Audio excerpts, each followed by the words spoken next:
Alright, hello. Let's get started. Today we are defense attorney Miles Edgeworth. Only for today, I think. We'll see. We already had investigator Edgeworth, now we have defense attorney Edgeworth. So let's go.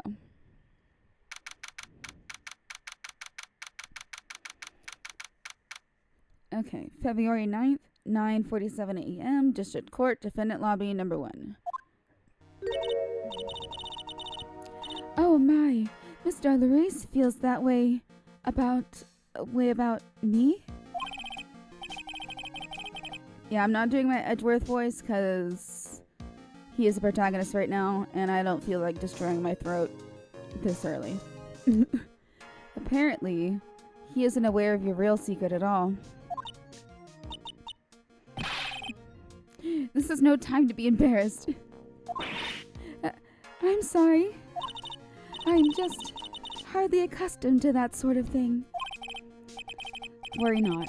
And in any case, whatever it was that he saw on the night of the incident, mark my words, I will drag it out of him. Does that mean Mr. Larice is the witness today? No. I believe that none will be the first to take the stand. Sister Bikini. She claims to have seen the very instant in which you carried out the crime. I just want to ask you one last time. It really wasn't you who killed Miss Elise Donim, correct? That is correct. It wasn't me. Very well then. Mr. Edgeworth? Yes? You are a prosecutor, aren't you? Are you sure about this? If your true identity is revealed... Don't worry. I've made the necessary arrangements. I see. Iris. It is a prosecutor's job to doubt people. But right now, I'm a defense attorney. A defense attorney's job is to believe in people, and to believe until the bitter end. That's what my friend told me once. Mr. Edgeworth, I simply ask that you watch and decide for yourself whether or not I am fit to do the task I have been entrusted. Very well, sir. I leave my defense in your capable hands. I mean, I don't know. It should be allowed that they could kind of... I don't know. Apparently you're one or the other. Court is now in session for the trial of Sister Iris of Hazakura Temple. The defense is ready, Your Honor. Oh, God, 1 second.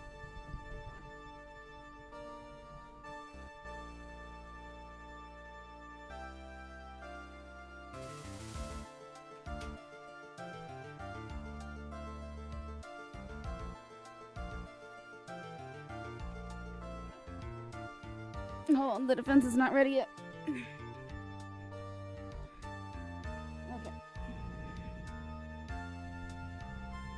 Scoot this back a little bit. There we go.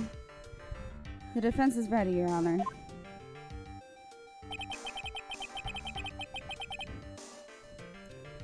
The defense does indeed appear to be ready. However, the same cannot be said for the prosecution in this case. Indeed. I'm not sure I like such a blatant waste of this court's time. An empty prosecutor's chair can only mean that the prosecutor has no confidence in their ability to prove their case. It would seem this case is already over before it had a chance to begin. Okay. I am ready to announce my verdict at this time. This court finds the defendant. Objection! Oh. Francisca has arrived. The prosecution stands ready. And you are? Franziska von Karma, prosecuting prodigy. Von Karma, you say? Perchance you wouldn't be any relation to the legendary prosecutor Manfred von Karma?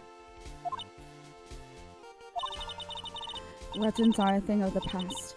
I am a von Karma, that is all. Upon special request, I flew in today for the purposes of prosecuting this case. You did? Then you must be quite a big shot, eh? By the way, Mr. Edgeworth. Yes, Your Honor? I'm almost certain I've seen you somewhere before.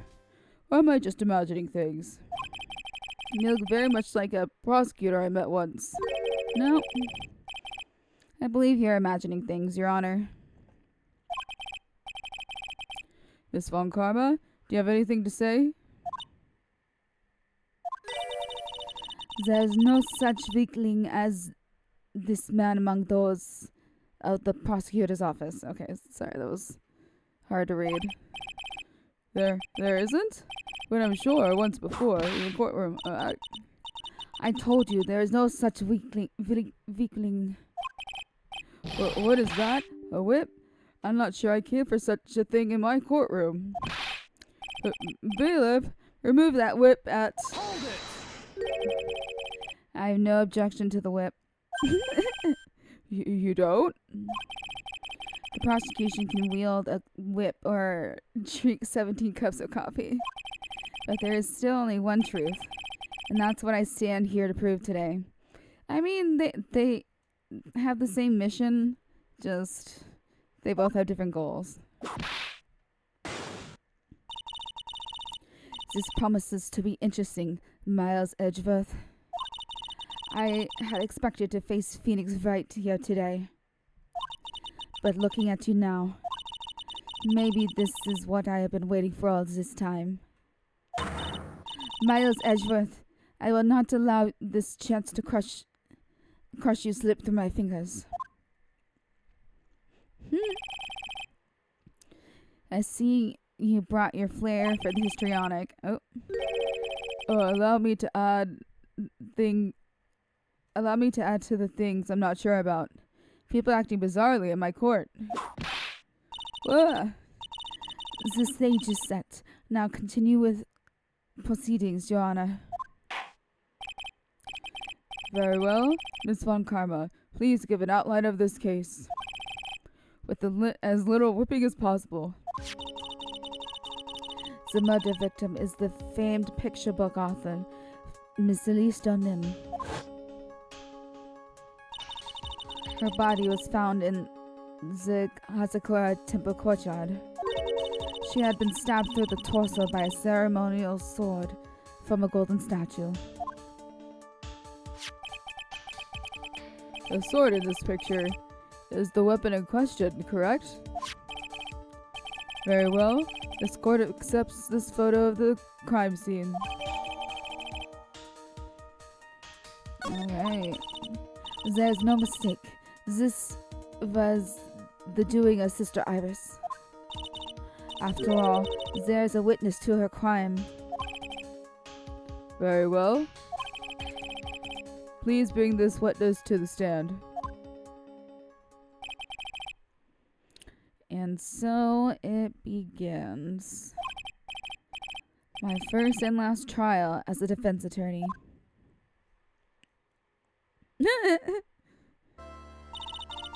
So, I'm not 100% sure about this. But the reason why, at least in the original games, she is so short was because they didn't have enough memory in the game or whatever to fit a full picture of her, but they could fit in half of it. So that's what they did. That's why she's so short. Witness, state your name and occupation, please.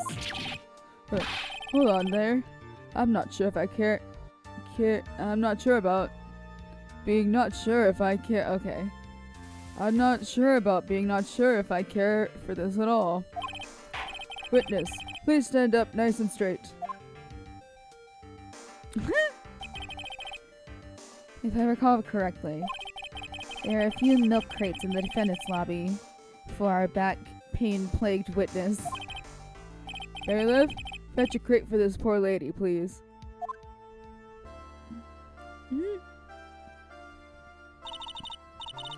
Once again, your name and occupation, please. Little old me?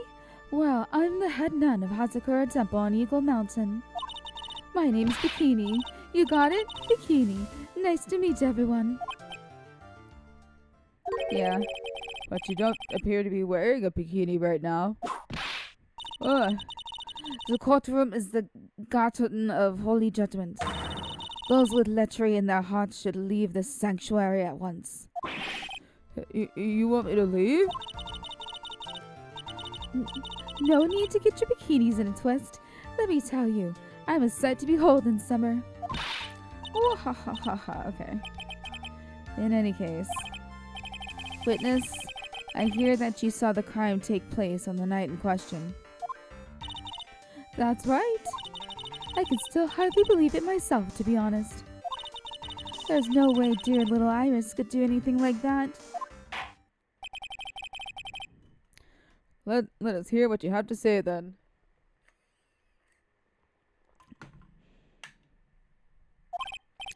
First, tell us about your own movements that night, eh? The night of the murder. That night, I was helping an acolyte with her training in the inner temple, but... Well, as you can see, my back likes to act up violently. So, I left Iris to help the acolyte and returned to Hazakura Temple. There's no bath at the inner temple, you see. I needed a long, hot soak. It was after I had finished, just as I was heading back, that's when I saw it. Okay. So simply coincidence that you found yourself returning to Hazakura Temple? Yes, you could say that. If my back hadn't been in so much pain, I would have stayed at the inner temple. That sounds like a pretty important statement she just made. Which, okay, I have been afflicted with so many health and physical issues to the point where whenever it's gonna rain or whenever it's raining, my body will ache. Like my knees and ankles especially, but then my back, just everything. I hate it when it rains. So, I don't remember if they said anything about it snowing. No. Oh. Let me see. So it was snowing. Okay, that makes sense for her back to ache. Yeah, sounds like a pretty important statement. There's only one problem with this testimony that I can see. And you're not about to fall at the first hurdle.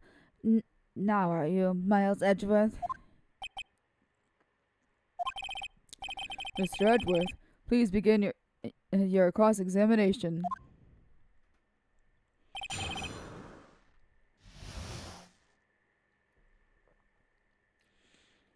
It's like the thickest milkshake I've ever had from Shake Shack. Jesus. I think it's like custard milkshake, actually. I don't know. It doesn't seem like ice cream.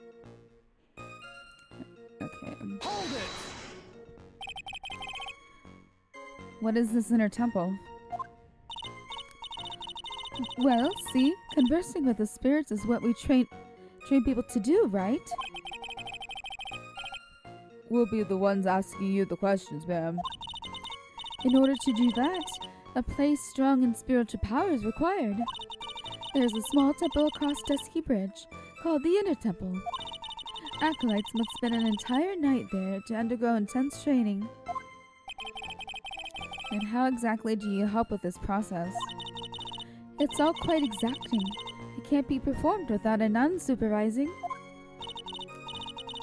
like a tutor, watching to make sure a spoiled child studies. A tutor with a whip in your case. Oh, jeez. If that's the case, then why did you return to Hazakura Temple, where the murder took place? Hold it! Violently? That's right. It's no laughing matter, especially in winter. I can't hold anything heavier than a knife and a fork. Oh, of course, yeah. That's convenient during the cold months. Just being alive is like strict training. I mean, mood. On the night of the murder, was this fabulous back of yours hurting again? That's right. Raging like a bull in a pig pen. I almost fainted once or twice. Ugh. I just knew that unless I warmed it up, it was going to totally finish me off. Hold it! So, you left Iris to help. With what? What do you think? The Acolyte's training, of course. It was just past 10 p.m., so we were starting to enter into the training exercises proper. Wasn't it your place to remain with the disciple? Well, the job is simply to watch over the Acolytes so that they don't pass away. I mean, how do you ensure that? Okay, just to confirm this point again, that night, you met Iris in the inner temple, correct? Yes, yes. She's a gentle, honest girl. She's never once failed to follow my directions.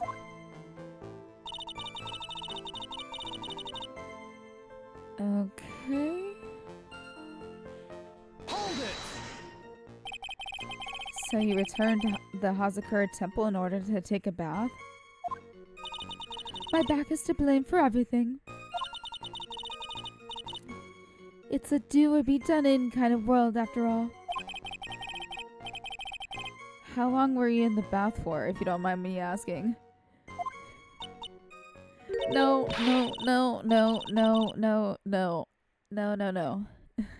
My. What filthy little rogue you are. I know what's on your mind. Edgeworth isn't even phased. I bet your next question is going to be, where exactly did you wash? Ah, this is why you have to watch the young ones. Are you going on? Oh. Pathetic, Miles Edgeworth. The lowest of the low. There's some sort of kick me sign stuck to the defense's bench. I mean, now he knows how Phoenix feels. Anyway, I couldn't afford to be away from my post for too long, you understand, so...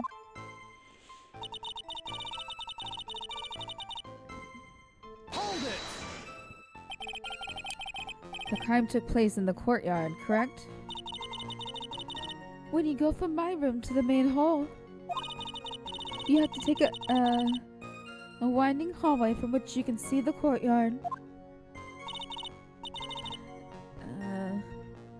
That's right. In other words, it was pure coincidence that the witness saw the crime taking place before her eyes. There was no complicated setup in this case. That certainly seems to be true. There's indeed only one problem with this testimony. If I can clearly point out what it is, then I can begin to quantify just how good this witness's memory and observation skills are.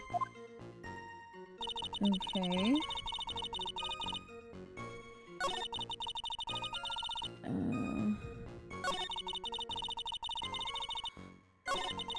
No bath.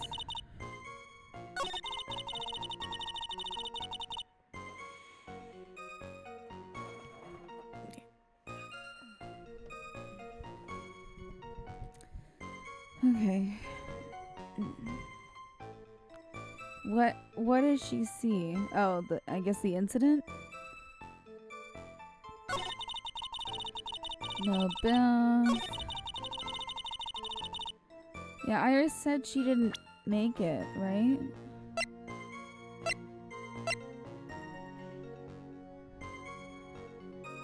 Here we are. Okay. I'm saving.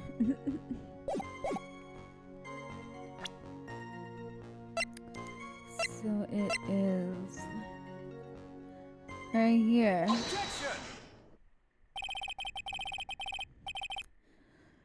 Witnesses have to undergo their own trials, I'm afraid. The defendant's fate rests on their powers of observation and memory, after all. Well. Don't worry. I'm more than up to the task. I'm a woman of faith, after all. The head honcho of Hazakura Temple. In that case, Miss Honcho, I'd like you to explain something for me. The discrepancy between your testimony and that of the defendant, Iris. She claims that after ringing the lights out bell, she went back and stayed in her room. Which means she did not go to the inner temple at all. No, she said that? A defendant or a witness. Who is more likely to lie, do you suppose? The defendant is simply lying to cover her back. Objection! But that is completely illogical. The murder was committed in the courtyard of Hazakura Temple. Claiming that she went to the inner temple would make for a much better alibi. But that is odd. Whatever the reason, I can't believe that she would lie. She does indeed have honest eyes. She looks exactly like Dahlia. All people lie. That is my belief. Why am I the only one being whipped in here? Anyway, the witness nor the defendant have any reason to lie. Which means we must call your memory into question. Dear. You're older than me, and yet you want to play that game, do you? Well, that is exactly what I... My memory is perfect. Crystal clear, especially winter. I don't know. Then, I suppose it's too early to end this examination, hey? Mr. Edgeworth, if you're going to question the memory of this witness, you will need to show me a more decisive piece of evidence. Oh?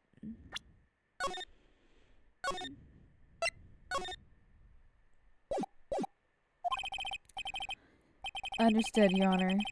I was naive to think that alone would do the trick. Then please add your comments about Iris to the testimony. And let us return to the cross-examination.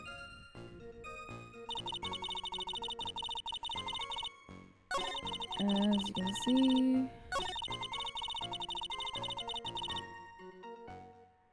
Hold it! Are you sure that you're not making a mistake? You, young man, need to get your estimation of me up from the floor. Iris always wears the same clothes. If the smallest thing out of place would have stood out like a sore thumb to me, then why do we have her hood? You're making a mistake. Thinking I made a mistake. An excellent finish there, witness. Still, I have to wonder.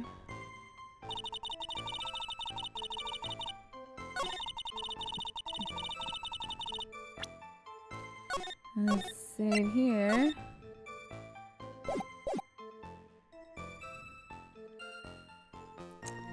So we present the hood. Objection! Witness, let's get one thing straight. The defendant whom you claim to have met, she was wearing this demon warding hood, correct? Of course. That is a very important piece of clothing. I'll have you know. Wahaha, okay. Wait a minute. Objection! Yep. Hold it right there. Why do you have that? That's the question of the day now, isn't it, Miss Von Karma? I'll have you know that this hood was given to someone as a gift that night, before the lights out bell was rung. What? You know where I'm going with this, don't you? If the witness had seen the defendant as she claims, then the iris she saw would have been missing this very hood. Well. Oh my god, that stool. And it's not a bad feeling at all, exposing contradictions like this. Now I understand what now I understand that happy look on Wright's face every time he does it. Order in the court. Oh. Sister, this hood. You have spare ones around the temple, don't you? Spares? Well, I do tend to make too many of them. I see. A stockpile. A surplus of hoods, eh? Each nun is only given one hood. This should be the only hood that Iris owned. And this is quite strange. If there was a surplus of hoods, then she could have worn one of those. There is no contradiction here. You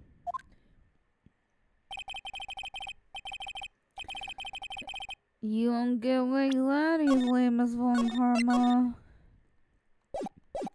So I'm sorry to break this to you, Miss Von Karma, but you won't get away that easily. Discrepancies such as this will sow seeds in any human heart. The seeds of doubt. Witness, while I don't wish to call your testimony into doubt, you must give every detail with precision. I'm not sure I'm comfortable going along with this. Sister, you shall continue with your testimony. Tell us what you saw after finishing your bath on your way back to the inner temple. Those seeds of doubt are sprouting in the judge's heart. They just need a little more stimulation to bear fruit. Contradictory stimulation. Oh ho ho. Alright.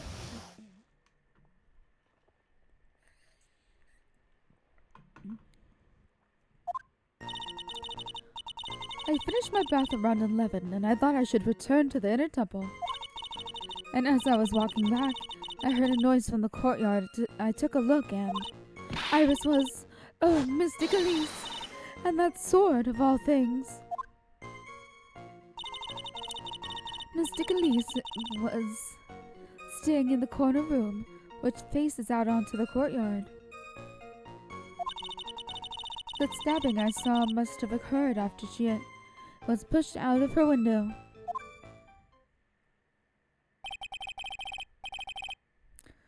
You saw a truly terrible sight, didn't you? If I was in your place, then it would be much like Miss Von Karma whipping Mr. Edgeworth in court. And me seeing it all from this very chair. Or, well, something like that. This judge. His imagination is about as vivid and creative as Detective Gumshoe.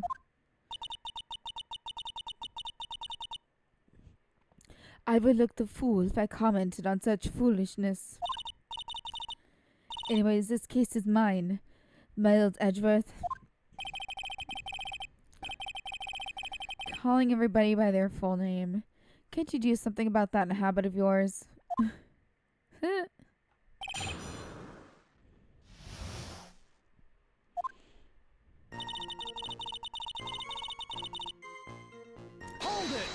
Okay, so how far is it from your room to the inner temple? Let me think a moment. About 20 minutes on these stumps of mine. It's about 15 minutes to Hazakura Temple. To Dusky Bridge from Hazakura Temple. The Ender Temple is just beyond the bridge. Still, you never made it back there that night, did you? That's right. I was heading along the walkway toward the main hall.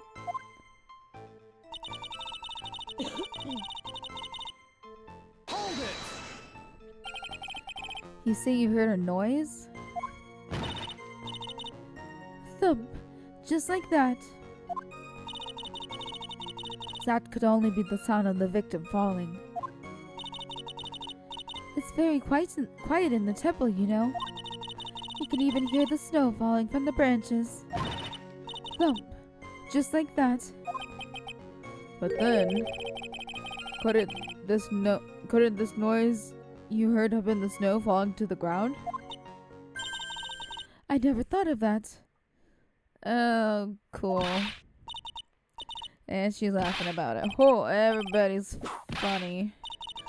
Oh. Next one to laugh gets a whipping.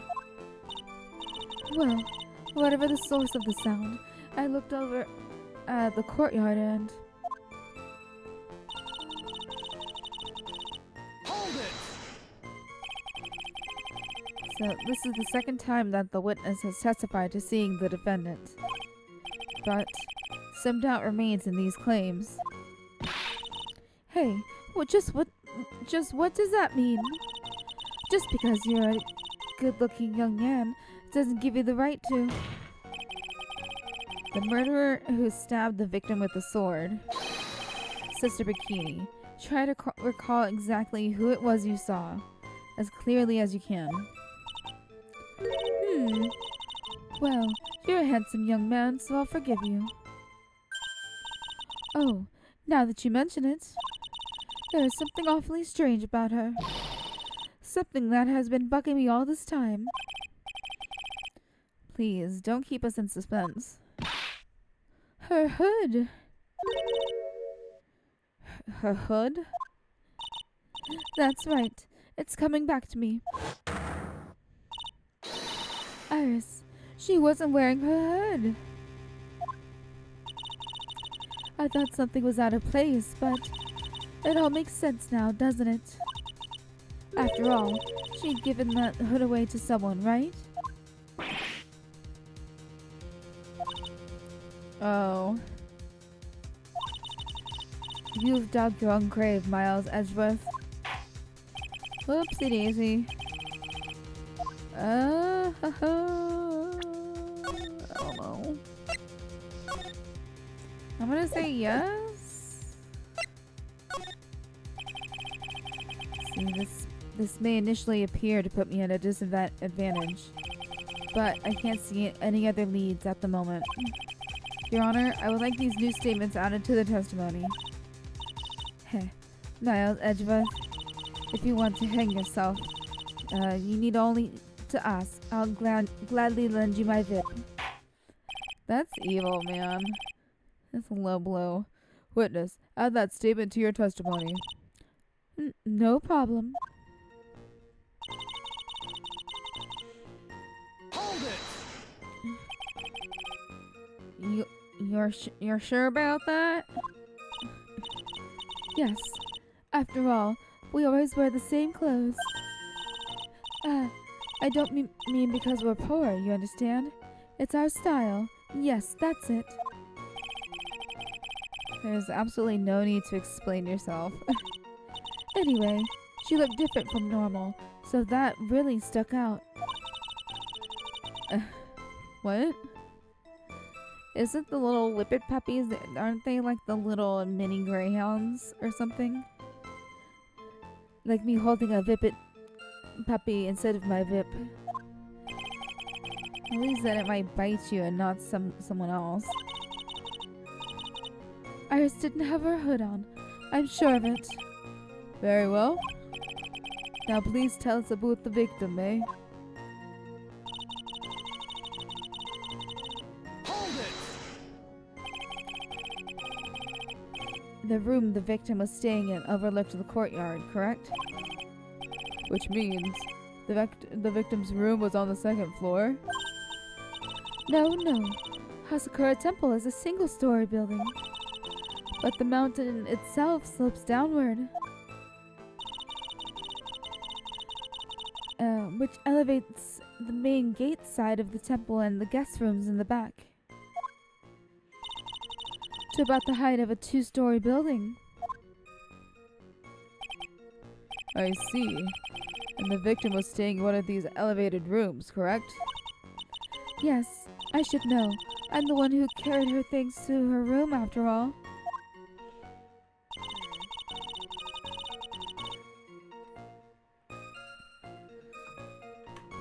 After? Hold it!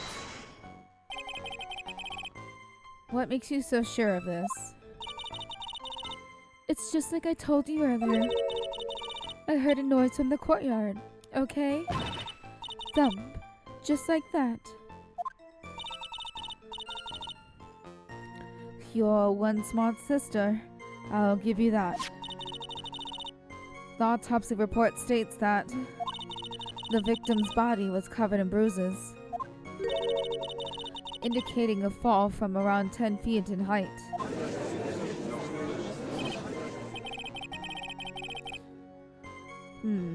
It appears that the witness was not mistaken then. Yep. I'm more than just a pretty face, especially in winter. I'm a woman of faith, after all, the head honcho of Hasakura Temple. There's only 2 of them working there. What's wrong, Miles Edgeworth? No snappy comeback remark? It doesn't feel like she is lying. This is very powerful testimony, too. She claims to have seen the instant in which the defendant stabbed the victim. There are only 2 things that I can believe in right now. My client Iris, and my own abilities as a defense attorney.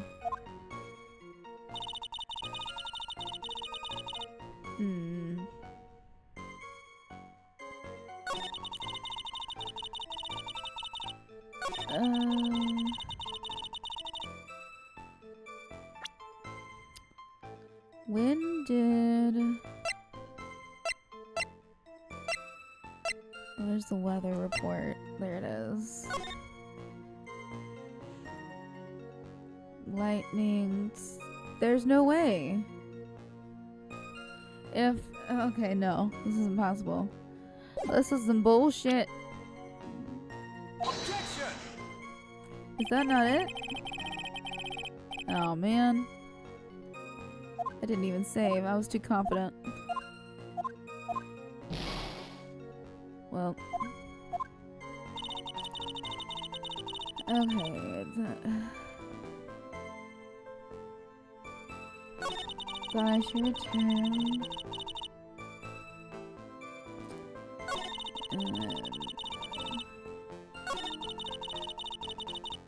Iris didn't have her hood on.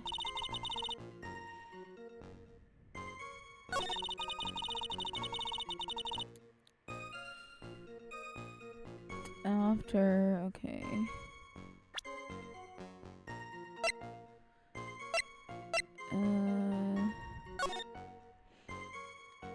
Okay.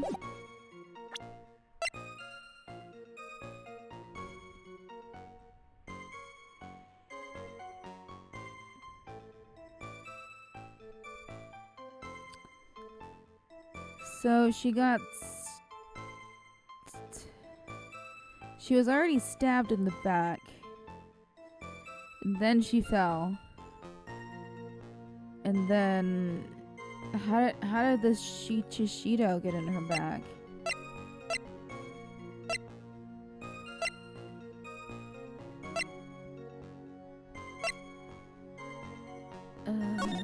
Do I have to show the map?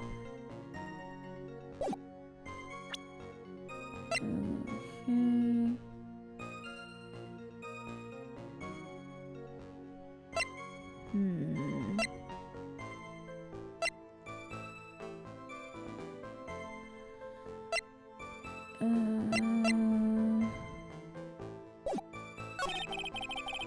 Oh.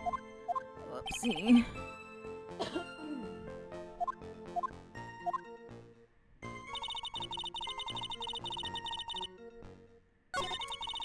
As I was walking back, I heard a noise from the courtyard.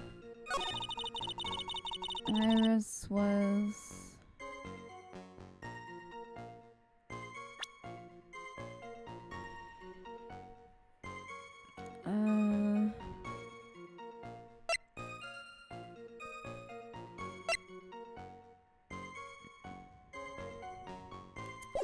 Is it her autopsy report?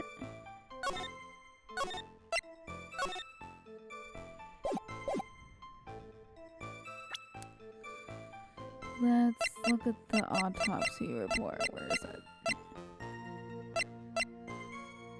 Objection! No.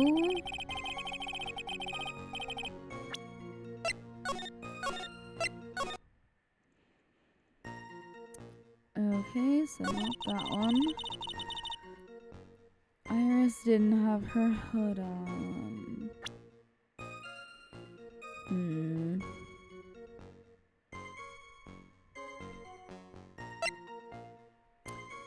And she gave the hood to Phoenix before dinner. I remember that.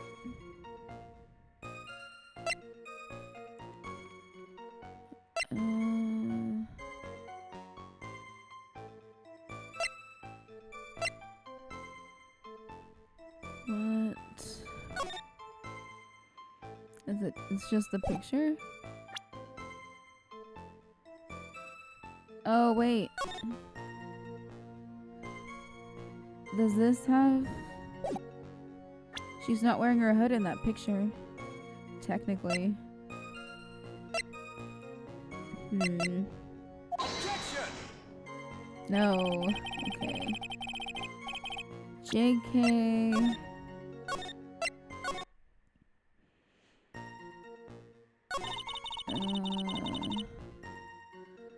Iris didn't have her hood on. Mystic Elise. Hold it! Yeah, let me ask about this again. Room, okay, overlook the courtyard. Second floor, no. Halter Temple, single story. Mountain slopes, which elevates the main gates. Side of the temple and the guest rooms in the back. To about the height of a 2-story building. I see, and the victim was staying in one of these elevated rooms. Yes, I should know. Why haven't we checked her room? Did we check her room?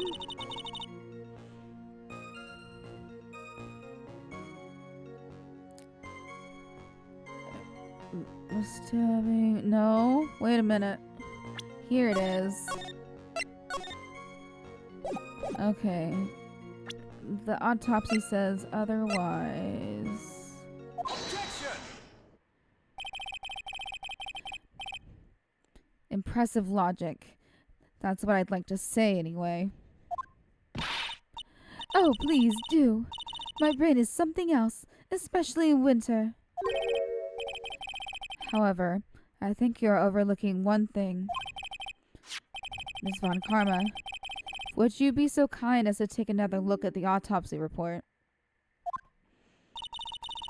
The autopsy report?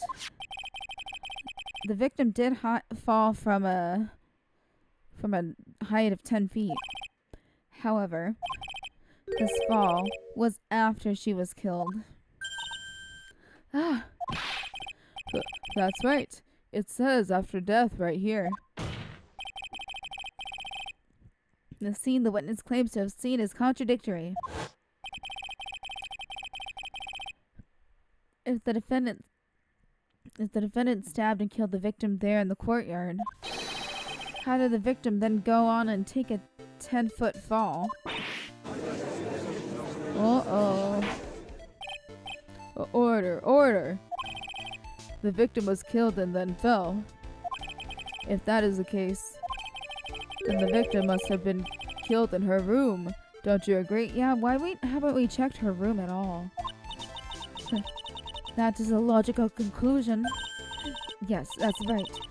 The victim must have been stabbed by the defendant in her own room. And she was thrown out of her window below, down to the courtyard below. Objection! Were there any signs of a struggle in Miss Donim's room? She was stabbed with a sword. That would leave a blood stain, wouldn't you agree? Well, Miss Von Karma, was there any blood? I feel like she has no fucking clue. Did she just get there that morning? No traces of blood were found in the victim's room. This glorious playoff here. Your whip has just caused traces of blood to be found on my glorious playoff beard. However, if there is no blood in the room, oh, okay. I'm sure there's no need for me to go over this, as I'm sure Your Honor is well aware of when a stab wound produces the most blood. When you take it out, when it produces the most blood? Very little blood is lost at the moment of a blade's insertion. Oh, if you want to talk about when the most blood would be lost from a body, that would be when the blade is removed. Indeed, with the weapon still in place, it acts like a lid on the wound. That's true. With the weapon still in the body, there wouldn't be much bleeding. A perfectly reasonable line of thinking. We have come to a conclusion then. The victim was thrown out of the window with the sword still in place. This removes all of the contradictions.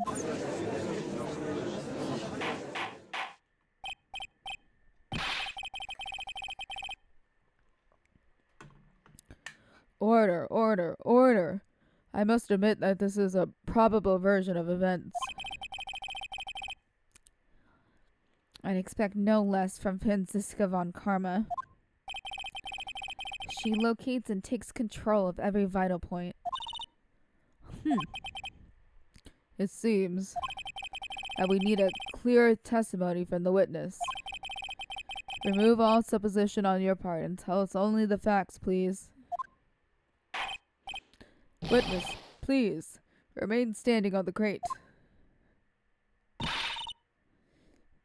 Don't go selling me short now. The weight of winter's snow has bent me out of shape. Especially my back and my mood. Sister, please, give us your testimony. I will give you a vigorous massage once we are finished here. You know what? I would do it. With the whip? Oh boy. Alright, alright. I mean, I would trust Francisca to give a good back massage.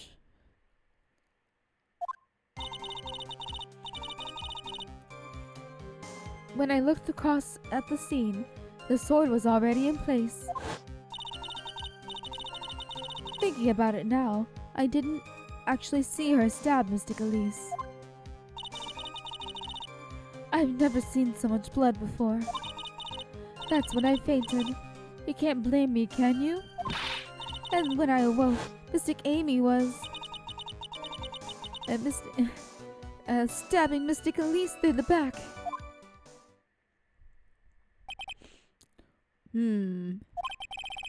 This all confirms Miss Von Karma's theory. Von Karma strive for nothing but perfection. Putting together such facts is nothing for me. You should know that, Miles Edgeworth.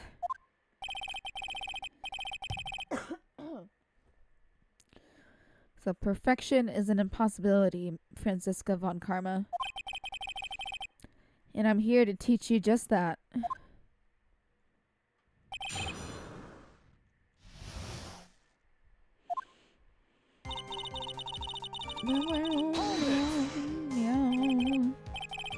So, at that time, was the victim bleeding? Well, I was very shocked to be seeing all of this, of course. So I'm not entirely sure. But I don't think I saw any blood. Not then. I'm sure that you didn't. The weapon was acting as a plug in the wound. In any case, let's be clear on one very important point.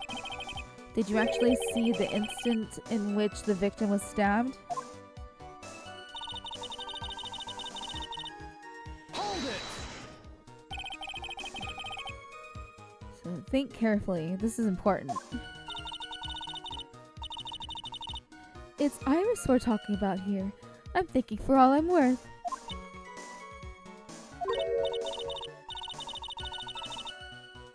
No. When I looked over, the sword was already in Mystic Elise's body. It might not be conclusive, but this testimony supports her theory. The victim was stabbed in her room and then dropped into the courtyard. I think this proves it rather well, Miles Edgeworth. Hold it! Here, I need to take a quick bathroom break. I will be right back.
Alright, sorry for the abrupt departure.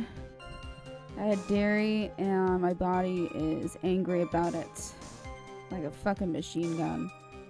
Alright, so you're saying that you saw the victim's blood? That's right. Some of it had splattered onto Iris, too. When the defendant was arrested, she was meditating in her room, and her blood-flecked clothing was neatly folded in the corner. Oh, shit. Her clothes were blood-flecked as well?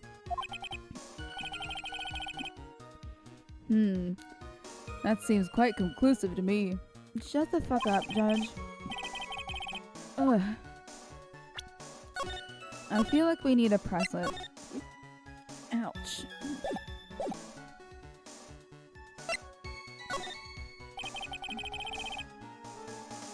Going back to your previous statement, you said that you saw little bleeding when the victim was stabbed. But now you say you saw the victim bleeding? Well, I say that what I saw is what I saw. What did you see? I see you saw. Maybe I didn't see the poor woman get stabbed, but I saw the girl pull the sword out of her, plain as day. Ugh. But then how is it still in her back? Pulling the sword out? Well, it wasn't exactly pulling. It was more like it came out. Ugh. Witness, you will add this statement to your testimony. Oh, was that important? More important than you could imagine.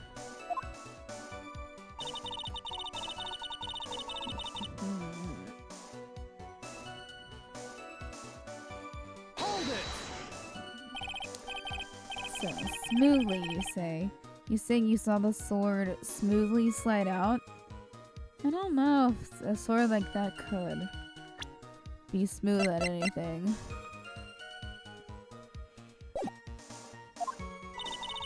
That's right. The whole thing happened right next to the gold statue of Mystic Amy. And Mystic Elise was on the ground and Iris had stooped over her. The sword is buried up to the hilt. Really? No, it wasn't. When Iris stood up, the sword in her hand just slid out of Mystic Elise's body. It slid from that gaping wound. It goes without saying that if the sword was removed, there would be bleeding. Nothing out of place here. Is that really the case? Can't help but feel that something about this testimony is very out of place. That's something which couldn't have possibly happened. Appears to have happened. I've never seen so much blood before. Hold it! Was the bleeding caused by the killer removing the sword? No mistaking it. I remember it all clear as day. Don't you think that's a bit odd? What do you mean, Miles Edgeworth? Why would the killer pull out the sword? What? If all she wanted to do was place the weapon in the hand of the gold statue, then there's no reason to remove it from the body. All that would have accomplished is causing the victim to bleed unnecessarily. Your thoughts, Miss Von Karma? So, that's... Oh, indeed. It's strange now that you mention it. Gonna need to find the answer to this mystery too. Anyway, the witness saw something terrible. So what did you do after that, witness? Hold it! Now, on to what the killer did next. You saw none of it, correct? Well, I was unconscious. How long were you out for? I don't know. 10, maybe 20 minutes? A young man with a very prickly looking head woke me up. Oh yeah, I remember that. He accidentally stepped on her. By stepping on me, actually. I'm not sure. I'm not sure I like that method of resuscitation. Well, I wasn't asking for mouth to mouth or anything of the sort. But I would have welcomed a more gentle awakening right about then, let me tell you. Alright. I shall have words with the offender personally. What did you see upon awakening? Hold it! By Mystic Amy, you're referring to the golden statue, correct? Just stabbing someone with the Shichishita, a sacred treasure, is terrible enough. Yeah, wasn't it like bent up last time we saw it? But to then make Mystic Amy hold the blade. Truly, a heinous, despicable crime. It's easy to despise something. Anyone can do it.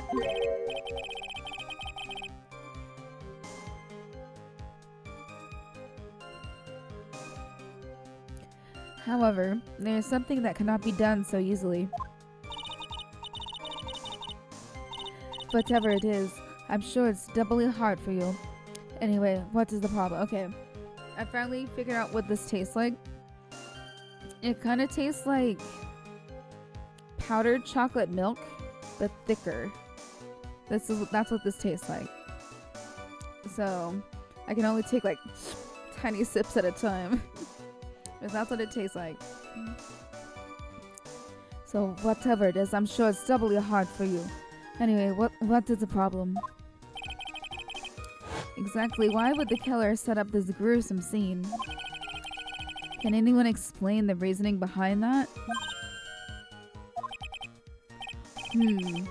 No, I don't think I can.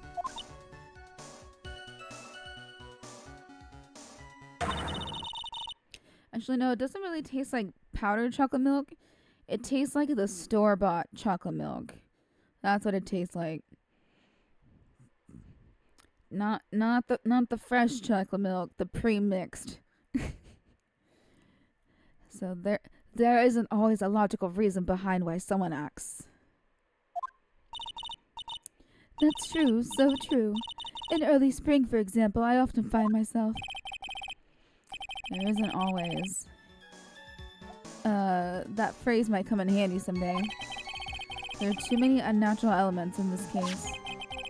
Why was it necessary to use the Shichishita from the Amy statue as a weapon? Why was the weapon ultimately placed back in the hand of the statue? If I can expose the flaws in this testimony, perhaps then I will begin to find the truth.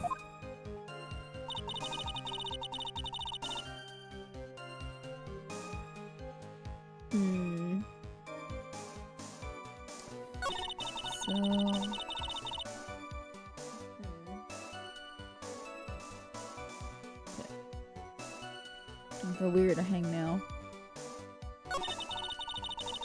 An instant. Well, I could just present the sword itself, right? Objection! Sister Bikini, you are a reliable witness. At least, I'd like to think so. But there are too many contradictions here. What do you mean? You make it sound as though I'm a liar. But you're a handsome young man, so I'll forgive you. What contradictions are you talking about? In the scene that the witness claims to have seen, the weapon was thrust up to the hilt into the victim. Furthermore, the killer withdrew the weapon smoothly from the body. However, Both of these are complete impossibilities.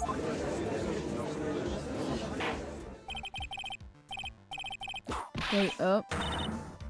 Explain yourself. To start with, what do you think it would be possible to stab someone to the hilt with this? No matter how I look at the defendant, she doesn't appear strong enough for that. Objection! Doesn't appear. What meaningless dribble. I too may appear to be weak and frail, but I can crush men under my heel and make them weep should I so choose. Girl, preach. The objection stands. I wept a little back there, I must admit. Objection! God. That isn't the only issue here. If this sword was truly stabbed into the body up to the hilt, well, just look at all the branches on it. It certainly wouldn't come out smoothly. That's... We also have the problem of the amount of bleeding. It's true that when a blade is left in the body, it acts as a plug of sorts. However, when the weapon is shaped like this, it's an entirely different story. The wound would be too large for the blade to completely stop the bleeding. That's nothing more than conjecture. In reality, the victim was stabbed with a shichishiro. Even a weapon of this nature may still sometimes slide out smoothly and may still sometimes stop the blood loss. Objection! That's some bullshit. I'm not finished. There's still one more. Conclusive contradiction. You still got more? Do we? This one is simple. If this sword was really thrust all the way to the hilt, why is there only blood on the tip of it? Ah. If this witness is telling the truth, then there should be blood along the entire length of the sword. Oh, damn it, this one's like you! Bravo, Miles Edgeworth. Raising this many contradictions from a single piece of evidence. All the other attorneys I know could maybe manage one. If that. But what does this all mean? You have proven contradictions regarding the murder weapon, but having come this far, there can only be one answer. And that is the weapon used to kill the victim was not the shichishiro. What? A foolish idea born from the foolish mind of a foolhardy, foolish fool. Let's examine this again. What was it that made us think the sword was a murder weapon? I mean, the blood? Oh, well, because Mystic Amy was holding it. Exactly. However, if you reflect on this, that is the only basis we have to assume such a thing. The impression left by the scene was just too strong. That is what influenced us. It influenced us to believe that the shichishiro was the murder weapon.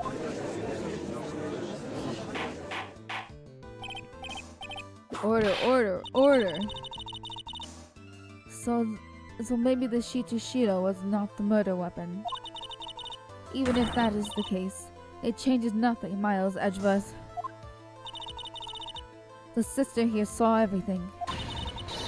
She saw the defendant stab the victim with a sword-like object.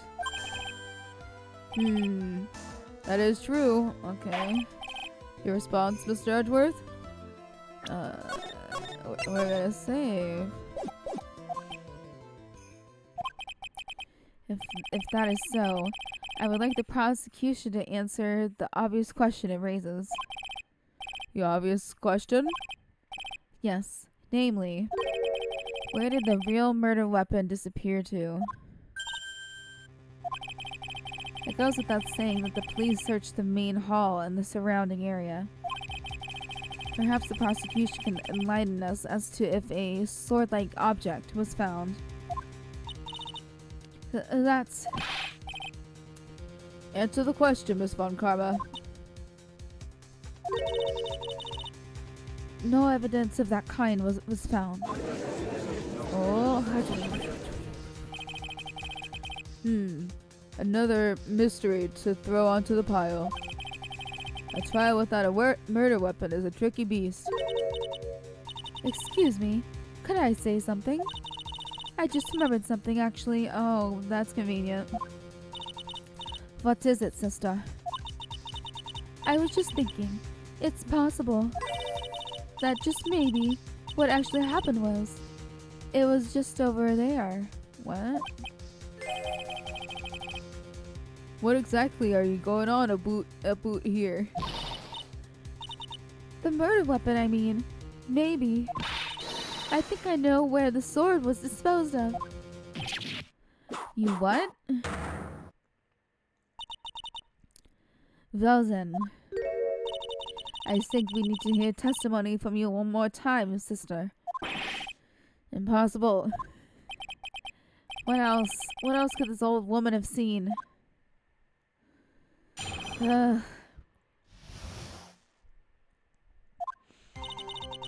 saw the murder around 11 p.m. And after asking that it be reported, I went out to the main gate. And there, I saw tracks. Tracks that indicated the snowmobile had been used. Interesting. It takes 15 minutes to walk to Dusky Bridge, but less than 5 with using one of those. Maybe they threw the weapon into Ingle River and came back when I was knocked out? Iris could have done that. She can drive a snowmobile after all. Interesting. Witness, please tell us everything you know right away next time. Well, I'm not in the best shape. What with my back and my age, you know. Quite.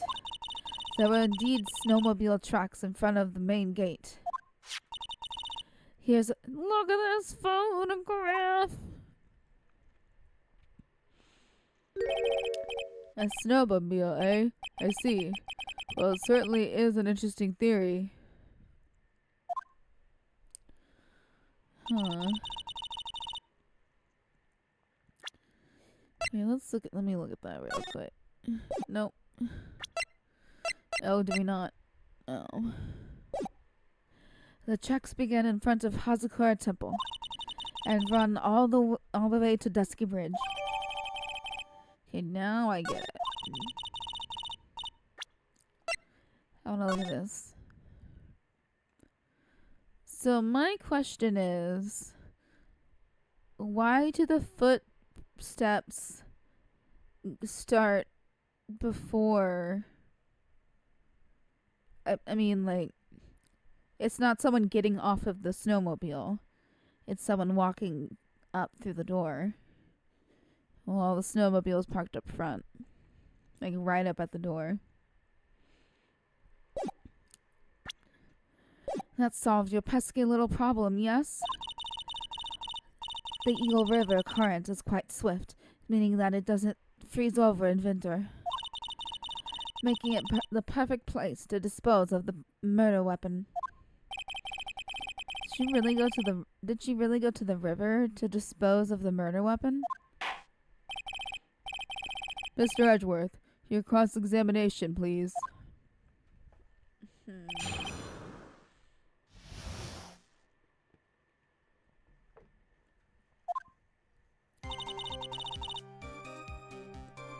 Hold it!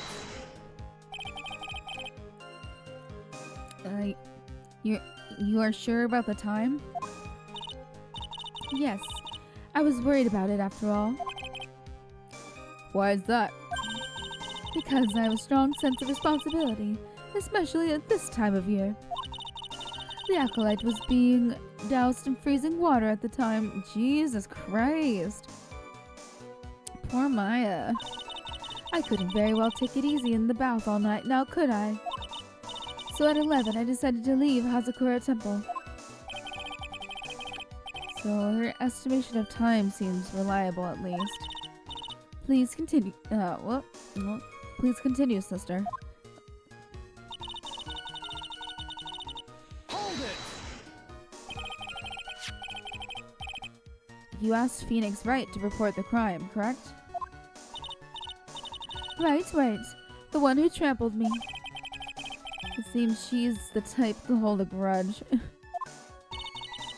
There isn't a phone in the main hall, so I sent him to the bridge.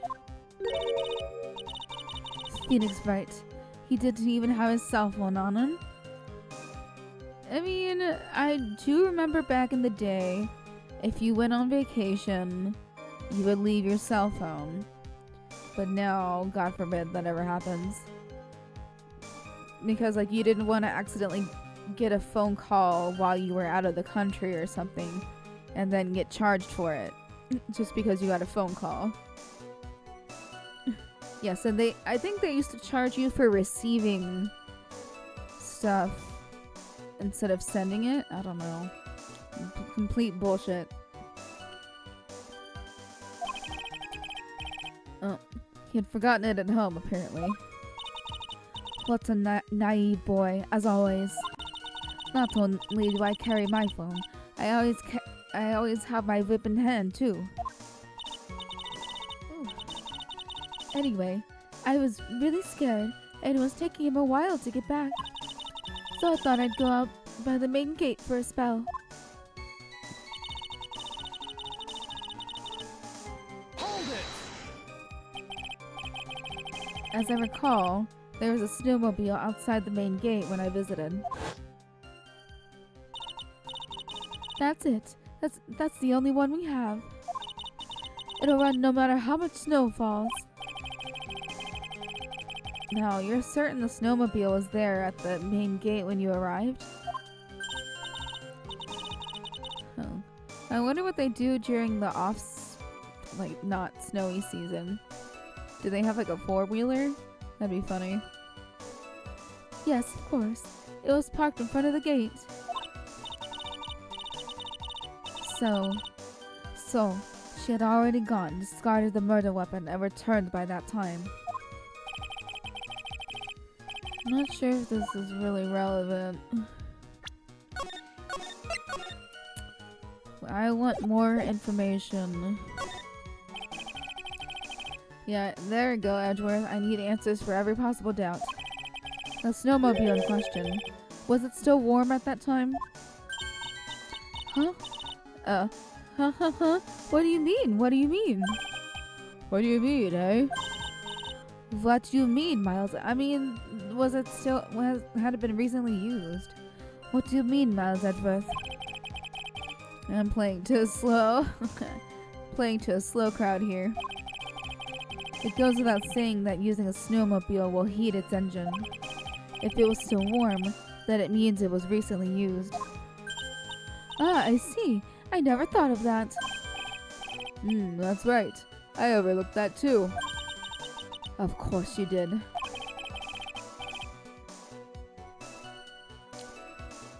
Then answer the question, witness. I don't often go around touching hot engines. However, now that you mention it, there wasn't any snow on it. Snow? Yes, for some reason, only the snowmobile wasn't covered in snow. There wasn't any snow on it? Curses.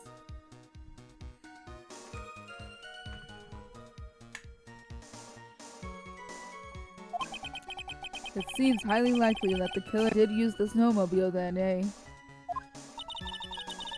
How long does it take to get to Dusky Bridge by snowmobile? Hold it!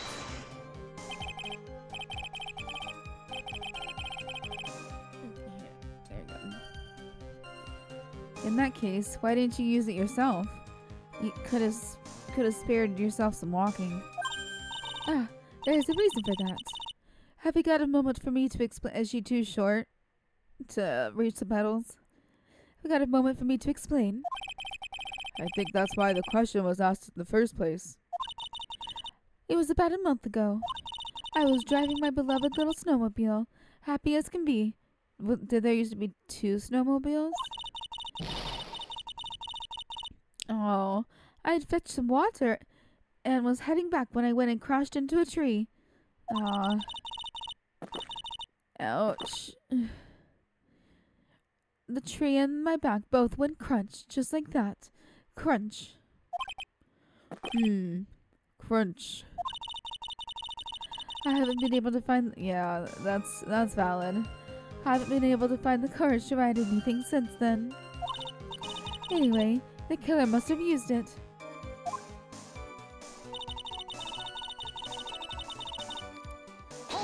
Okay. Refresh your memory. How long were you knocked out for? Like I said, somewhere between 10 and 20 minutes. It's possible to get to the bridge and back in 10 minutes using the snowmobile.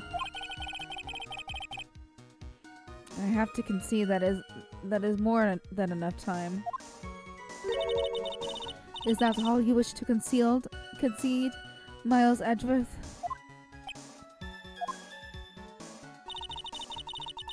Hold it! While it would have been possible time-wise, one element remains out of place here. Oh? And what would this mystery element be? The killer's reasoning, Your Honor. Why did the killer do all of this? Why go to Eagle River to dispose of the murder weapon when there are other methods? Too many unanswered questions. Your response, Miss Von Karma? Turning to me for help over the slightest thing. Why don't you think for yourself once in a while, Your Honor? What? She is as over the top as always. Anyway, whatever the reason, the fact remains that the defendant could have done this. The murder weapon was disposed of in the river. Another point to me, Miles Edgeworth. Another mystery to feed to the fire. Was there any reason to go and throw away the murder weapon? Luckily, there is surely a problem with this testimony. Now all I have to do is start poking holes in this flawed account. Here, let's save. So the murder around 11.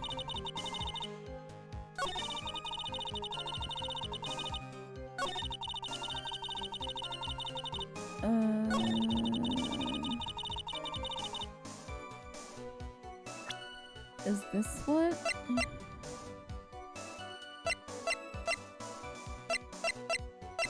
I haven't found any weapons other than this, have I?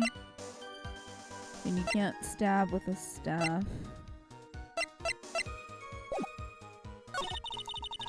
Iris could have done that. She could drive a snowmobile after all.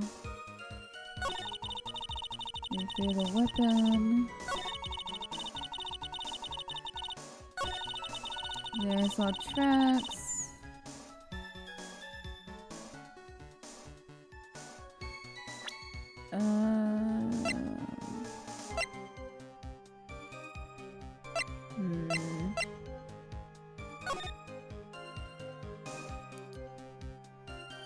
See, it looks like it's Bikini walked through, and then wouldn't she have come afterwards, maybe?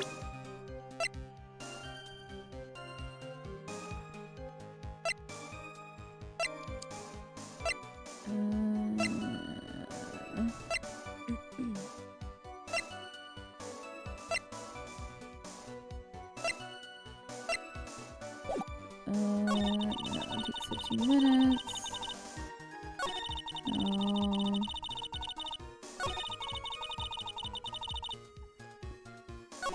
I saw the murder around 11 p.m. What?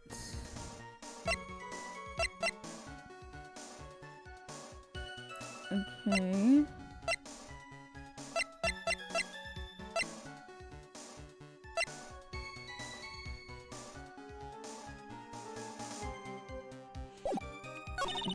After and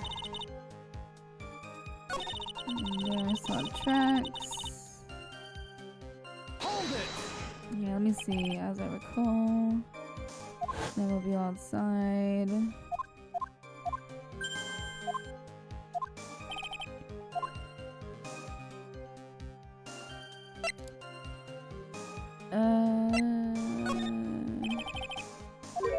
Yeah.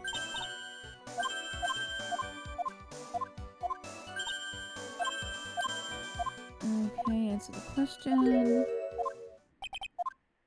There isn't any snow. There's only a snowmobile. Wasn't covered in snow. Any snow in it? Crap.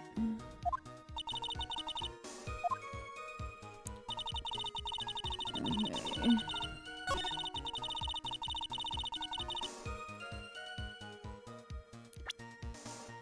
Okay, what?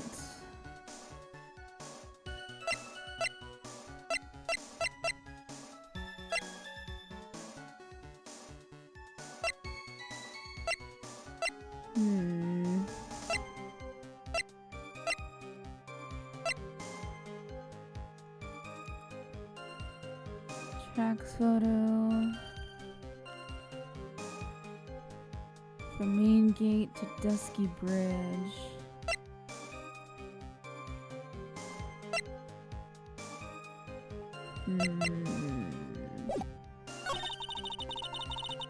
Takes 15 minutes.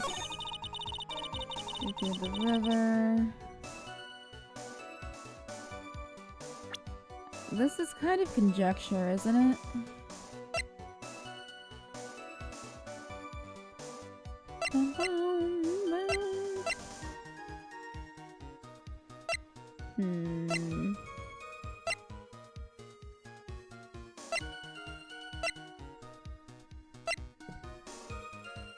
Could they not...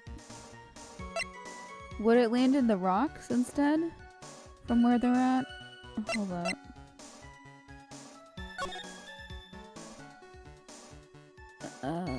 No. I don't think so.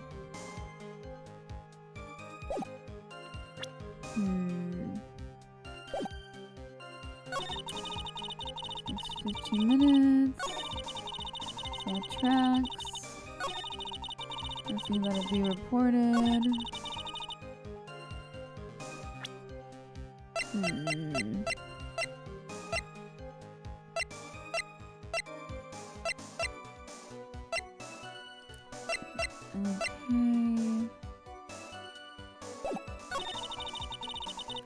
Let it be reported. I went out to the main gate. Saw tracks. Takes 15 minutes.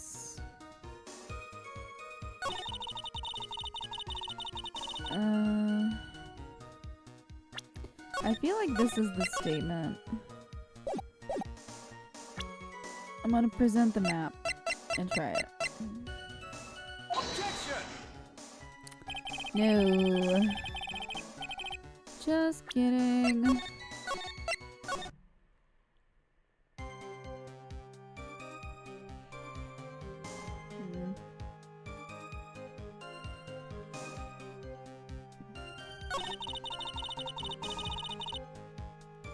Let me check something really quick.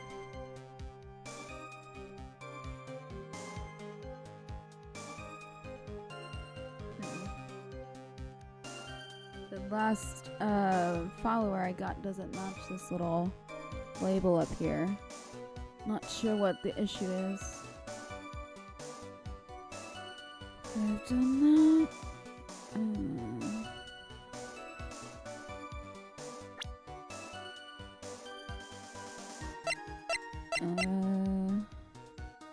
Bum, bum, bum. Pew, pew, pew.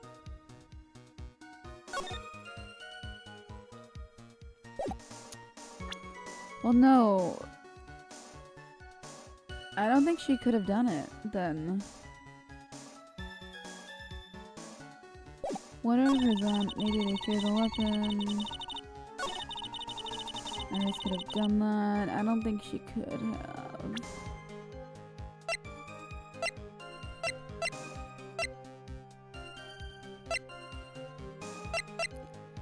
Present the. Objection! Nope.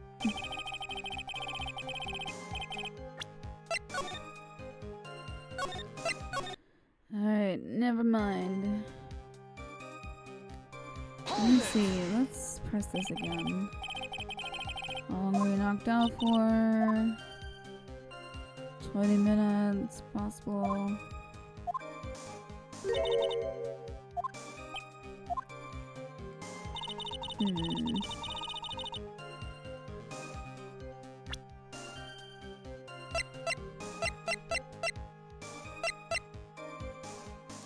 Is this what I presented to?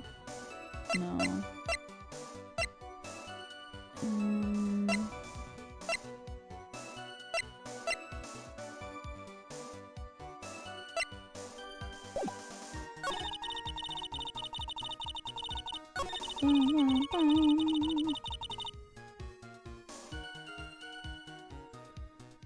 Takes 15 minutes. Tracks. Hold it! Oh, I've already done this.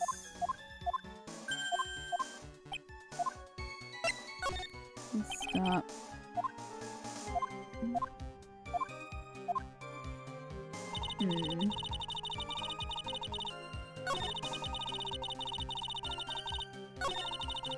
Ask you let it be reported. Hold it! Here. Phoenix Wright.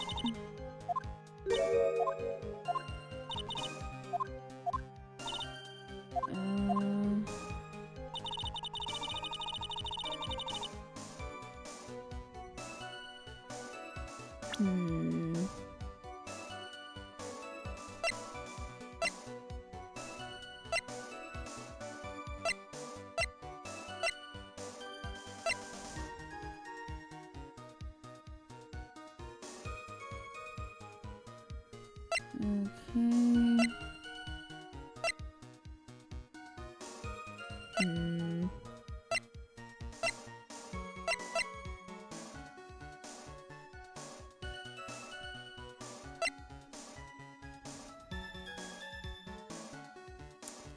I have no fucking clue. I have not a clue. Okay.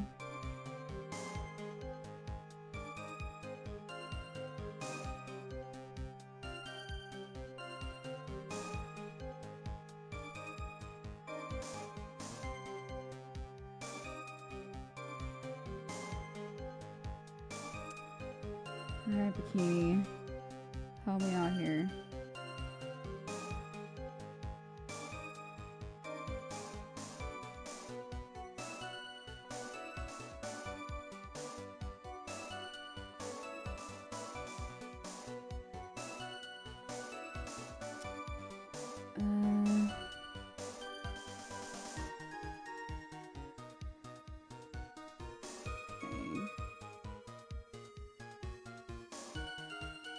Okay, we got the photo.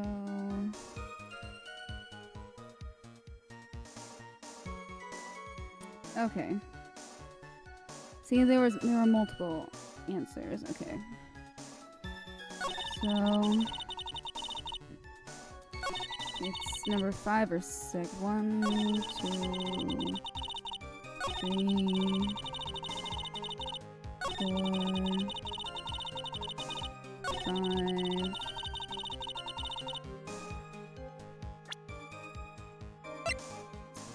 I'm supposed to present.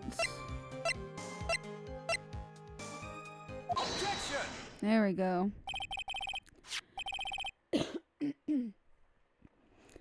I admit this photograph proves something. It proves that the snowmobile was used on the night of the murder. You finally accepted the inevitable, it seems, Miles Edgeworth. However, if what the witness says is true, why is there only one set of tracks? Ooh. What do you mean? Iris left Hazakura Temple, threw the weapon into the river, and then returned. If this was the case, then naturally there should be two sets of tracks in the snow. Those from heading out to the bridge and those from coming back. Ah, you're right. You are forgetting one thing, Miles Edgeworth. On the night of the murder, it was snowing. The tracks leading to the bridge were erased by the snowfall. I mean, not that erased. This removes your precious contradiction, now doesn't it? I see. While she was at the river, the snow stopped, leaving just the return tracks in the snow. What do you have to say now, Miles Edgeworth? I think that's some bullshit. Is there a flaw in her theory? There's a contradiction. And it's probably with the weather. The tracks to the river were covered by snow. What a nice theory. However, Miss Von Karma, that is impossible. Would you care to explain? Why is there a rude index finger currently pointed in my general direction? No need. The evidence will do all the talking for me. On the night of the murder, the killer went to and returned from Dusky Bridge in order to dispose of the murder weapon. The outgoing tracks were erased by snow. Or so claims Miss Von Karma.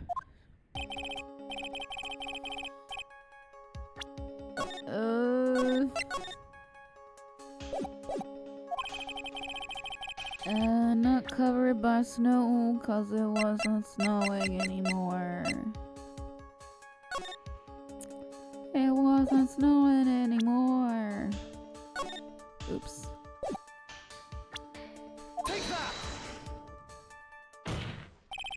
Witness, please tell us again what time it was when you witnessed the crime. Like I said, it was around 11. Of course, this means that the weapon was thrown away after that time, correct? On that note, please take a look at this data. Look at this graph! This is the weather report for Eagle Mountain on the night of the murder. The weather report? Snow started to fall at 7 p.m., but it stopped at around 10:50. Therefore, when the sister witnessed the crime at 11 p.m., the snow had already stopped falling.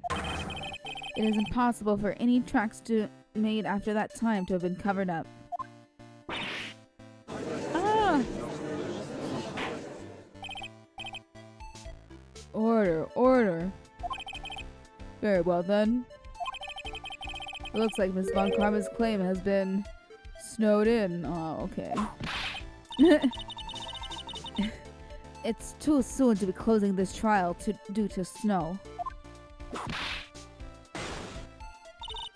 Miles Edgeworth, how pathetic of you to rely on the weather of all things. Answer me this then. Do I have to?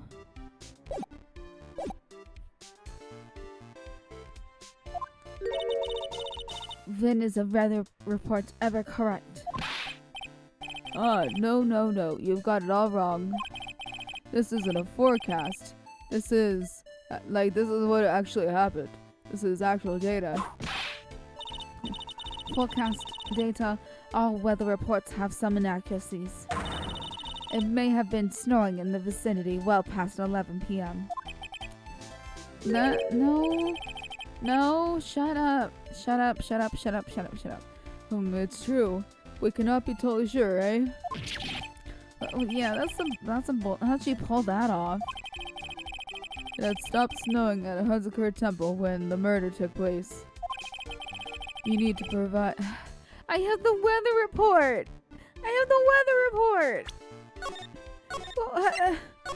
What do I need? Another medium to come in and be like, oh, this is the past, and I'll tell you, it was 54 degrees and slightly raining. Okay, I've come this far. There's no turning back now. Very well. I, too, cannot allow any doubt to remain concerning this testimony. Ha! You can't back down, can you? Such a perfectionist, Miles Edgeworth. Very well then, Mr. Edgeworth.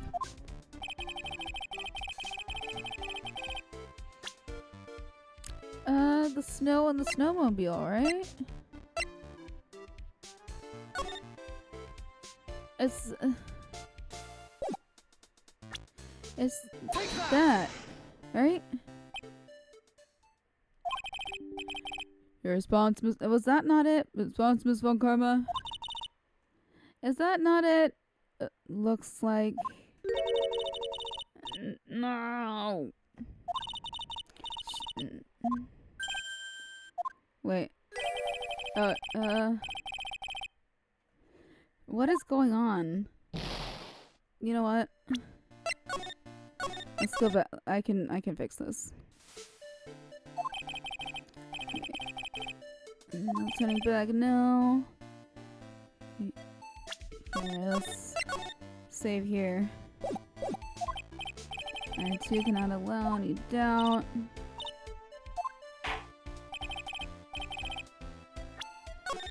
Okay, let's save here. There. It already stopped snowing when the victim was killed. Well, okay, well, hold up. It's this. Okay. Take that! It's gotta be that, right? Okay. Ultimately, it all comes down to one point. That being... whether or not it was snowing in that courtyard when the victim was stabbed. That's right, but proving that is... incredibly easy. If we want to know whether it was snowing or not, this photo will tell us everything. Of course, I'm referring to the photo of the crime scene. As you can see, everything is covered with snow. Except for Miss Donim. Yeah, with just one exception. And that is... the victim herself, Miss Elise Donim. Why is there no snow on top of her? The answer is simple. It had stopped snowing when she was killed, that's why. So we have two proofs. Okay, if the killer really did go to the Eagle River to dispose of the murder weapon, then in this photograph there should be two sets of tracks. Ah! Order. Just what are you suggesting, Miles Edgeworth? To be honest, I'm not entirely sure myself, but this is simply what all the facts point to. That night, someone used the snowmobile to leave Hazakura Temple. From the tracks left, it can be understood that they were heading for Dusky Bridge. At that time, it was still snowing. Of course it was, because those tracks were erased by the snow. Then, when this person returned to Hazakura Temple, the snow had stopped. Thus, the return tracks remained. I guess so? Can I say something? This all sounds a bit fishy to me. What does, sister? There is only one key for the snowmobile. Furthermore, on the night in question, we know that the defendant had it. The key was found in her room after the murder. Which can only mean that night, Iris used the snowmobile to go to the inner temple. But Iris said she never went there. I should probably press on this point more when I get the chance.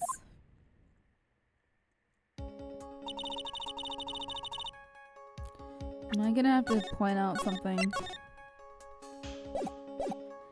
Okay, the snowmobile can't cross the suspension bridge. So, she must have left it on the Hazakura side of the bridge and crossed on foot. That sounds right. But what's odd is when I left and returned it to Hazakura Temple,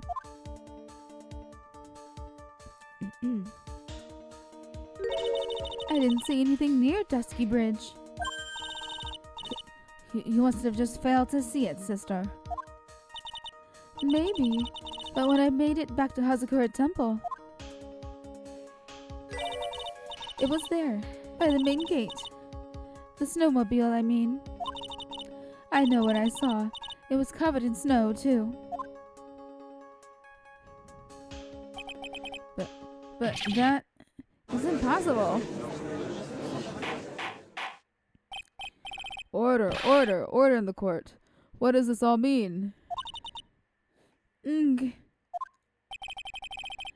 So then, what was the snowmobile used for? It wasn't taken by the defendant when she went to the inner temple.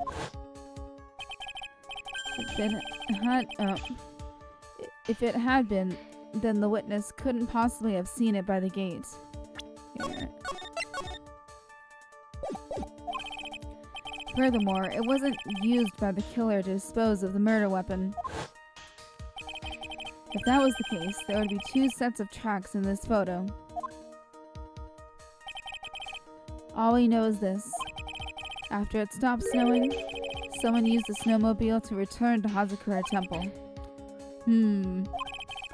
I never thought a simple snowmobile could cause so much trouble. I think we learned all we can from this witness. Yes. I have nothing more to add.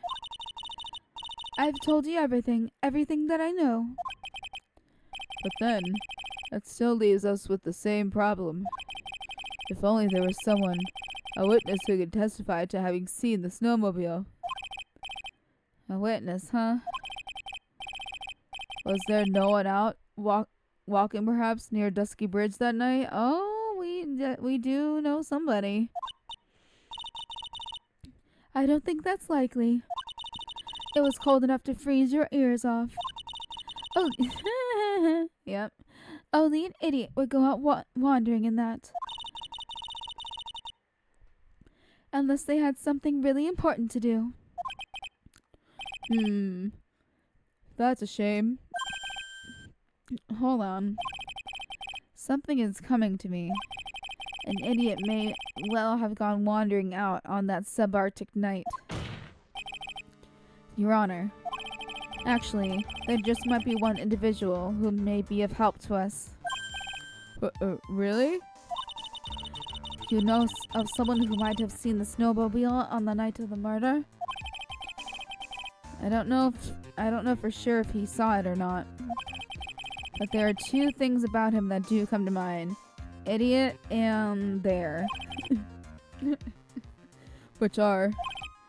First, that he saw something incredible on the night of the murder. And the second being, this individual that I'm thinking of went wandering outside on that cold night. In other words, He's our kind of idiot.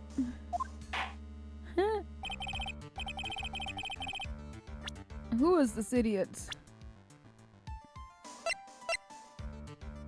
Take that! This guy must be a product of Jean-Luc Deladuc's Guide to Obnoxious French Painting. This is Larry Butts, a disciple of the victim, Elise Dunham. Her student? Interesting. And why was he wandering about outside on the night of the murder? That's... I could tell him all about his designs for Iris. But yeah...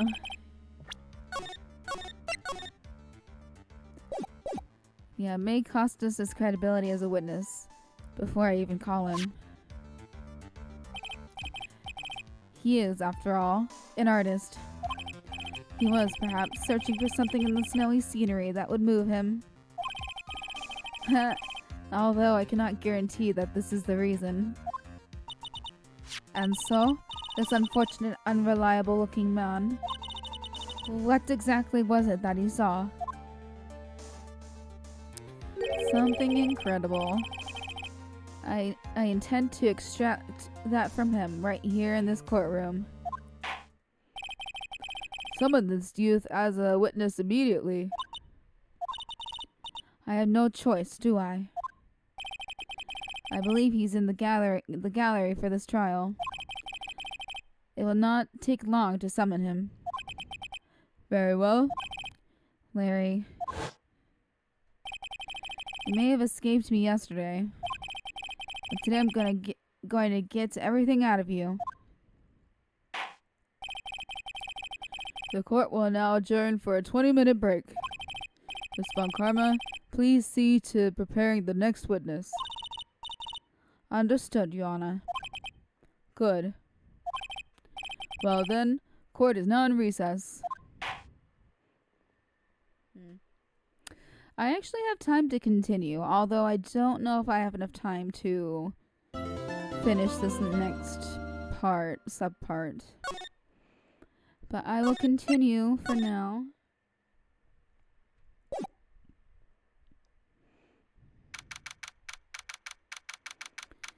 Alright, 11:15 a.m. District Court, Defendant Lobby number 1. Excuse me, Mr. Edgeworth. I'm really not sure what to say. Iris, we only have 20 minutes. There are 2 things which I need to ask you before we reconvene. Alright, I'll help you any way I can. First, about that night. You really didn't go to the inner temple, correct? The last witness claims to have met and talked with you in the training hall. Either you or Sister Bikini is lying. Mr. Edgeworth, it's just as I said yesterday. Until the incident occurred, I was in my own room in Hazakura Temple. Very well. The second thing then. That night, the temple snowmobile was used in between the time Sister Bikini returned to the main hall when she bore witness to the murder. Sometime between 10:30 and 11 p.m. that night. Were you the ones who used the snowmobile? There's only one key for the snowmobile. The only person who could have used it was me.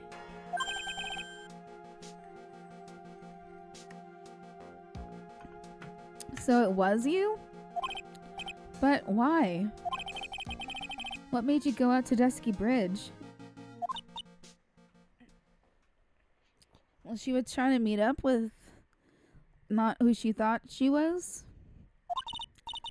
I'm sorry, Mr. Edgeworth. Come on, man. What the fuck? 5 of them? Iris. I can't tell you about that yet. Yet?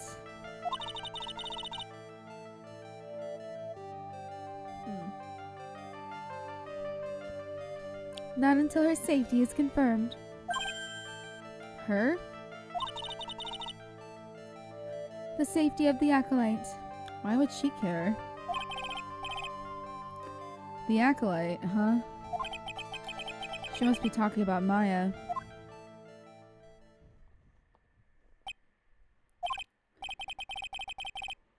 Iris, look me in the eye and tell me the truth. Did you kill Elise Donim? No matter who or what may come, I can never take a life. As I thought, no psychologs. Very well. It is my job to get to the truth. You'll discover this for yourself soon enough.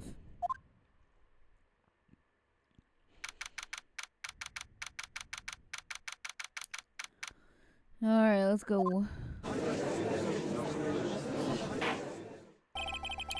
Court will now reconvene. Miss Von Karma, where is the witness? During the break, a man was detained for suspicious behavior in the gallery. Suspicious behavior? He was sketching something very intensely. Dare I ask what the witness was sketching when he was detained? He drew a terrifying woman armed with a demonic face and vicious whip. I can only presume that.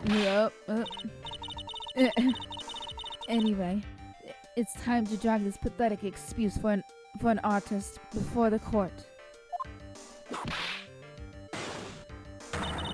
Lois Donim, I hope you're ready. Get in here.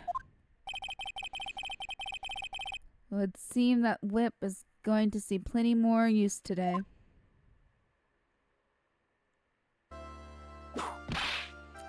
Ouch! Your sketch is in contempt of this court. Hey, I was just artistically rendering. Oh, you tried to run away from the bailiff who was trying to hand you your subpoena, correct? Look, I'm nothing but a fledgling artist training out in the mountains. I'm only down here in the city because I ran out of green paint. Yeah, you got it all over your shirt. Well, to use the technical term for the color, Viridian. On a road to Viridian City. Larry, this isn't an art store now, is it? I know. I graduated junior high, okay? Look, art is all about working in the fields, isn't it? Working in the fields?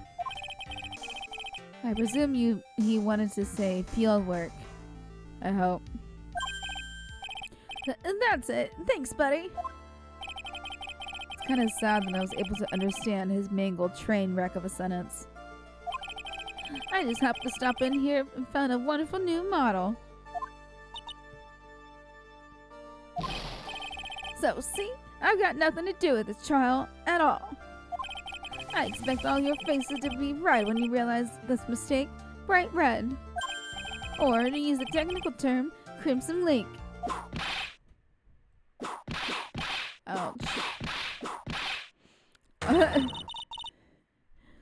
Stop your pathetic blabbering and testify like a man. Refrain from whipping me, Miss Von Karma. Cross-whipping is as bad as cross-checking. Witness, that was all your fault. Testify now. This is too much for me.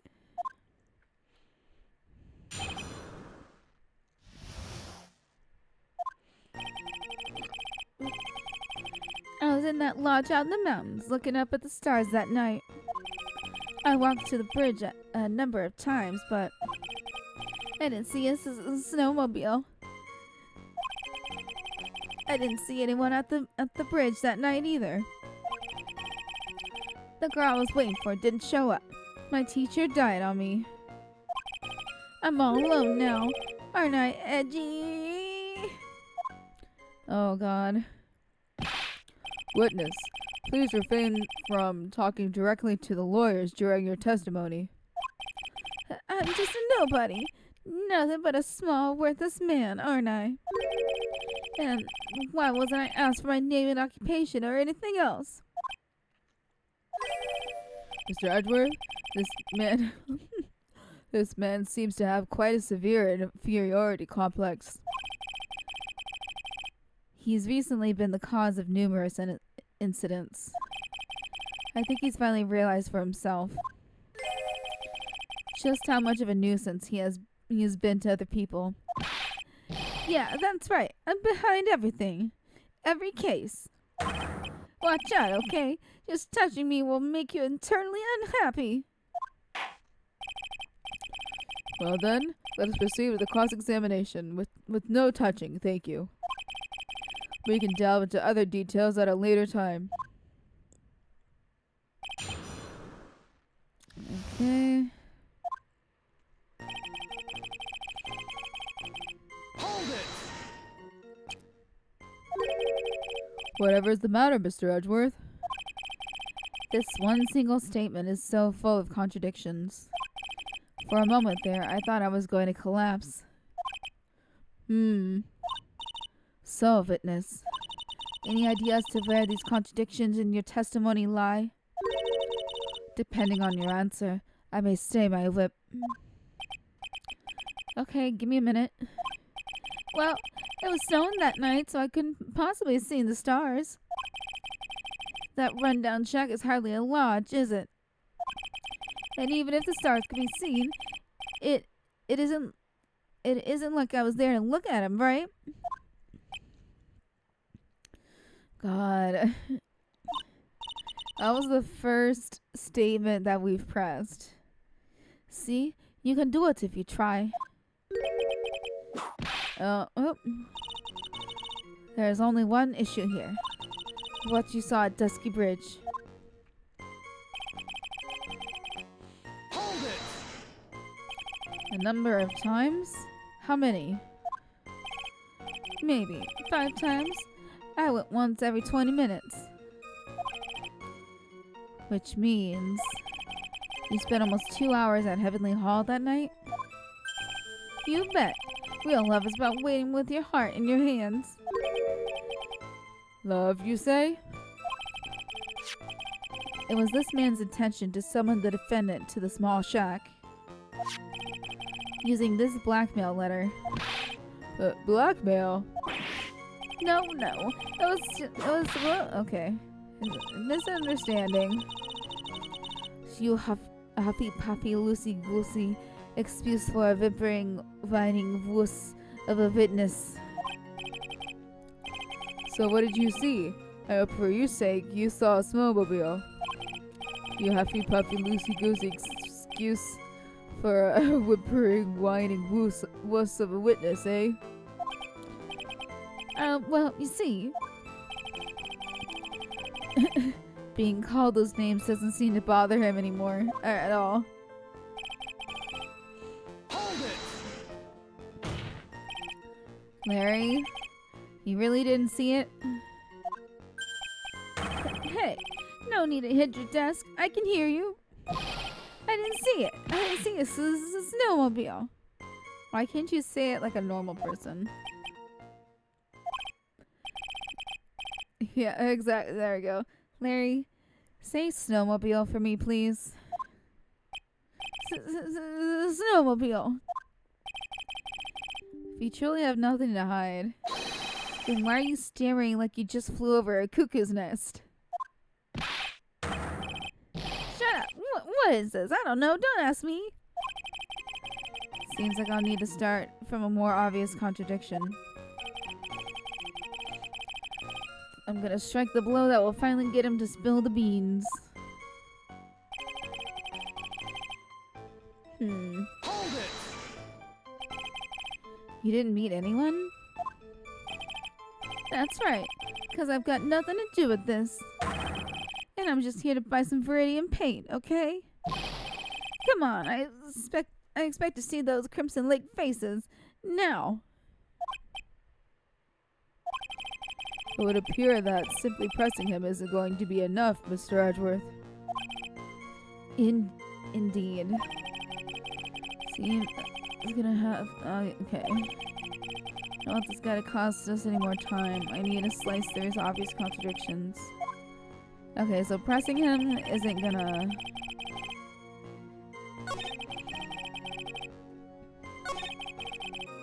Let's see, a snowmobile.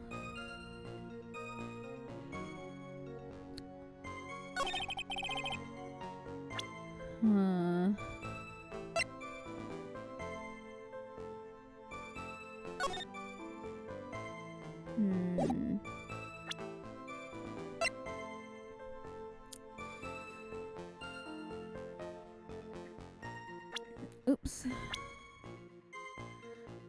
Okay. Okay, let me save. Just in case.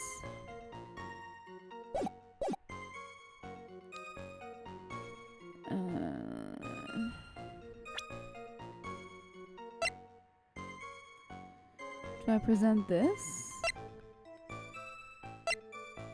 Objection! No.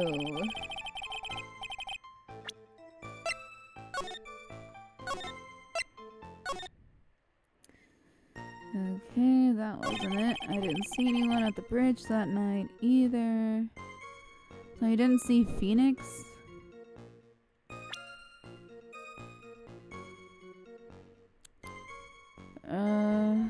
He saw Phoenix. Here. I'm just paranoid. Yeah. Objection! There we go.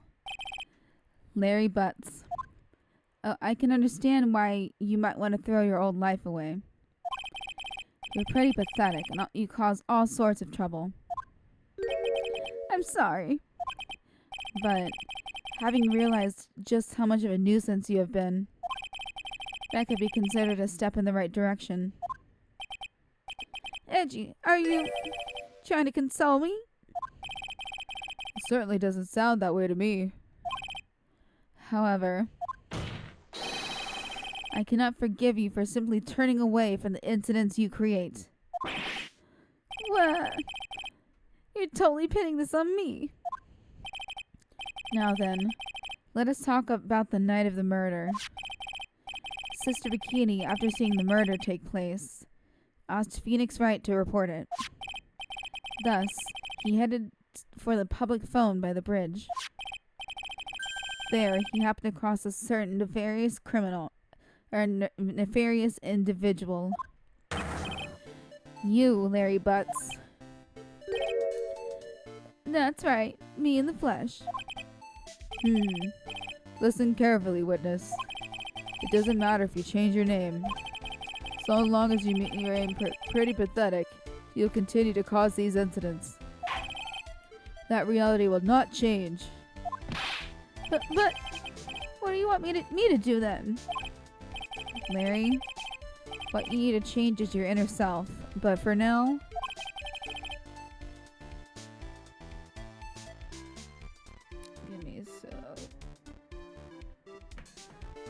So, what you saw that night. Testifying truthfully. Hold on, I need to check something.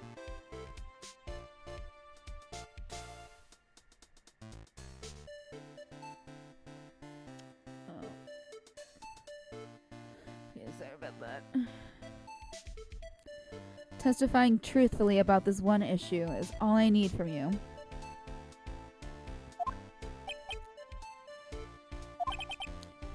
Edgy, I think I've finally woken up. That's convenient. Well, I guess I could still be sleeping. But anyway, I'll do it. I'll testify.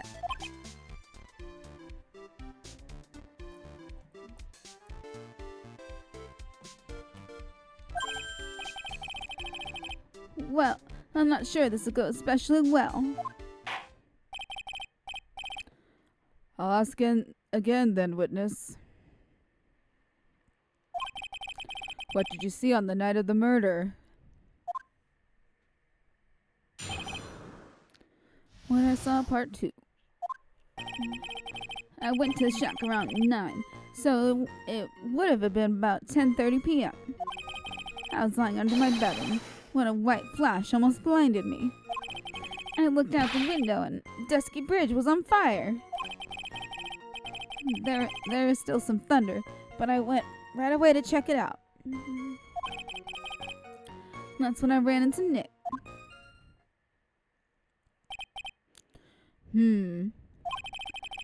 You certainly saw quite a lot, didn't you? So, what happened to the bridge after it caught on fire? It was like me after a 3-day stint chasing a girl. It totally burned out. Like almost totally gone. I mean, trying to cross the burning remains was what caused Nick to fall. What did you say? Oh, don't worry. It's nothing life-threatening. He just caught a cold. Yeah. I never noticed that man if he should be called lucky or unlucky.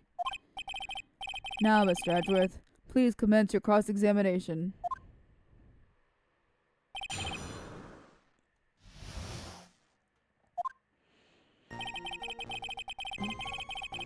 Hold it! What did you do out there in the cold for an hour and a half? You jerk it. Well, if you really must know, I was busy being excited, I guess. Excited? Dare I even ask? I set the meeting time as 10 p.m., right? But I couldn't wait. And I thought she might come early, too. Well, it appears she didn't come at all in the end. Because they never arranged to meet in the first place, did they? Shut up! Don't go picking my fond memories apart! Anyway, I was getting a little worried. I thought maybe Iris had lost her way. So every 20 minutes or so, I went out to the bridge. I didn't see anything particularly suspicious. I didn't have anything else to do, so I went back to the shack to wait for her.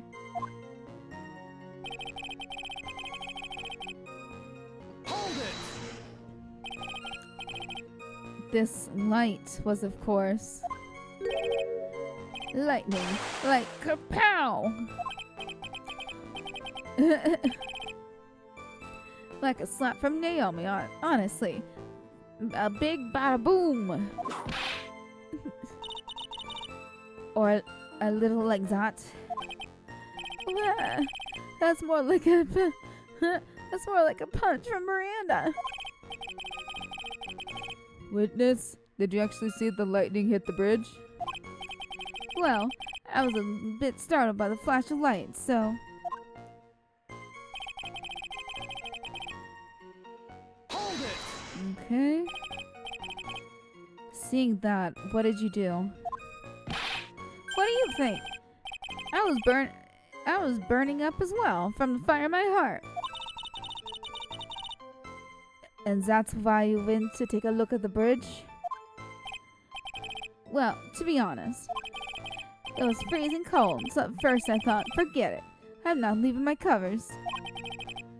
But it had pretty much stopped snowing. So I don't know. I changed my mind. I'm not sure I care for the forget it attitude you had at first, witness.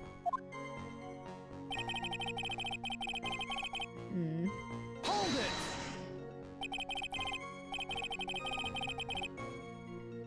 it! You said right away, but exactly how long after the strike was that?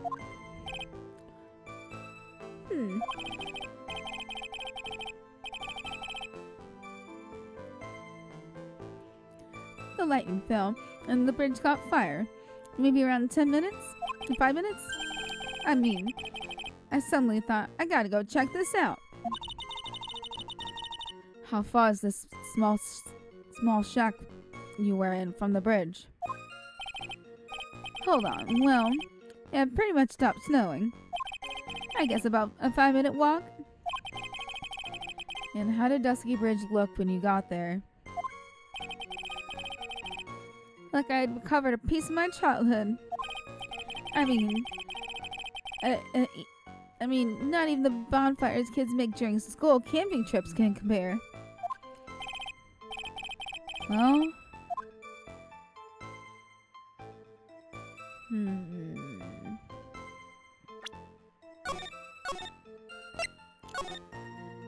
let's ask. Why did you call anyone? Larry, let me ask you one thing. What is it, Edgy? What's with the serious face? Why didn't you call anyone? Huh? What do you mean?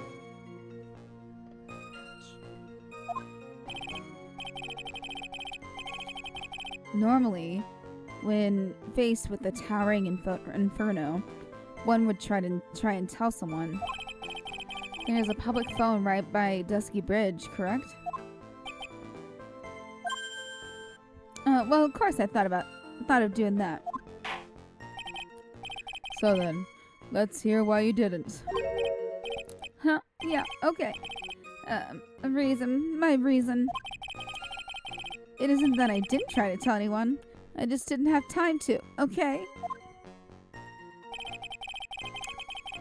Okay. Hold it! Let's go.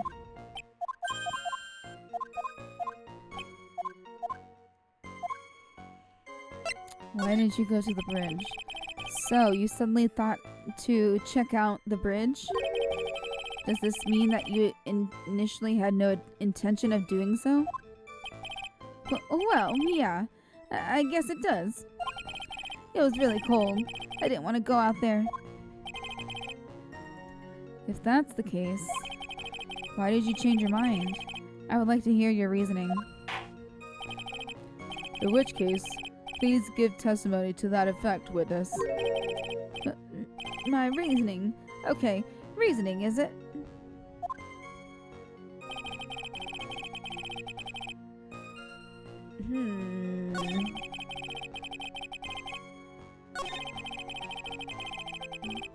Hold it! So you decided to go and see what was happening? That's right. We're talking about a massive suspension bridge burning to high heaven. That's not something you see every day. A real specule. Like really special? Can we really trust a witness who's unable to pronounce spectacle? Life seems to love hitting this poor witness below the belt. Well, my motto is to hit life back as hard as I can. I'll give you a few hits too if you like, with my whip. He told me about the burning bridge yesterday, but there's still something that doesn't quite fit. It looks like, despite his change of heart, Larry still isn't telling us the whole truth.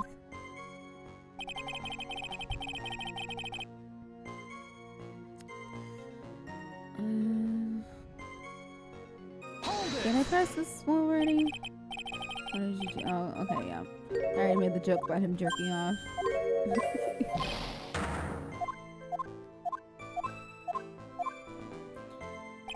Okay.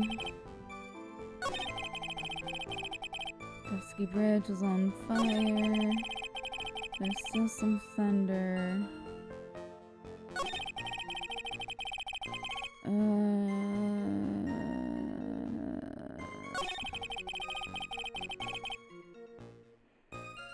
Still some thunder. It's lying under my building. Shack around 9. Hold it! Wait, oh yeah, already. Ridiculous. Lying under my bedding. Looked out the window. Well, okay, where's his window?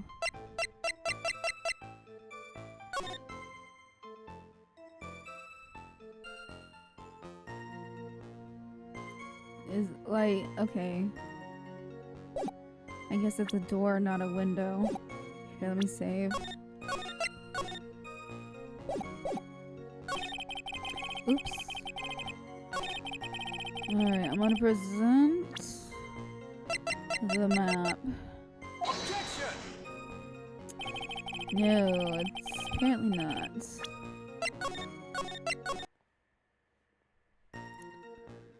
Dusky Bridge is on fire.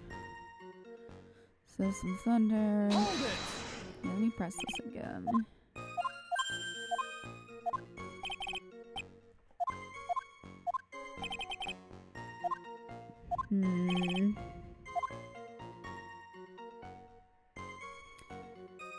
He didn't really answer why he didn't call anyone, right? Okay, why did you call anybody?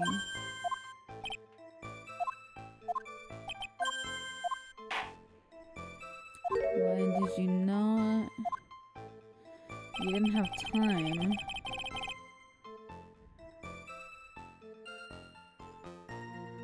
Alright, it's at the bridge. Hold it!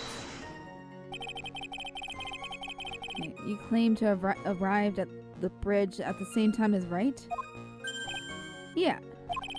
I thought I'd better tell someone about this. But then Nick came up yelling about murder. It totally made me forget about the bridge. The fire was pretty much out by then anyway. What's this feeling? I suddenly have a terrible case of unease. It was after contacting the police that Phoenix Wright fell from the bridge, correct? Yeah, that's pretty much it, more or less. You told me about the burning bridge yesterday, but there's still something that doesn't quite fit. It looks like, despite his change of heart, Larry isn't telling us the whole truth. Okay.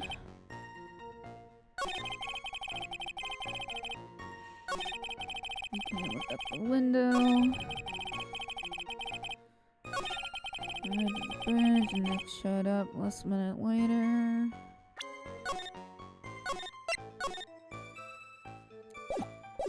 Okay.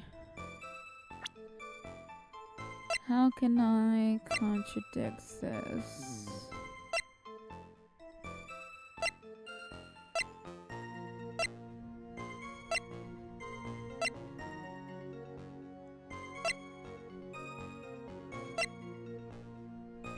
I arrived at the bridge.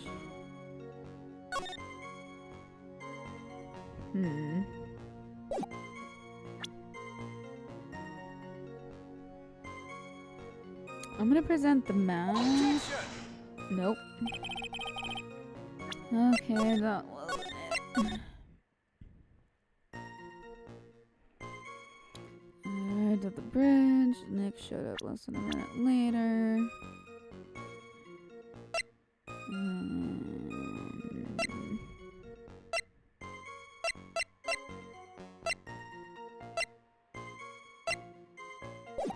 Okay.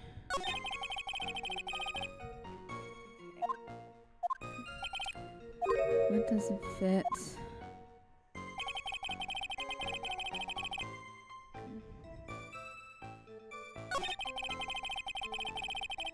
Is the time wrong?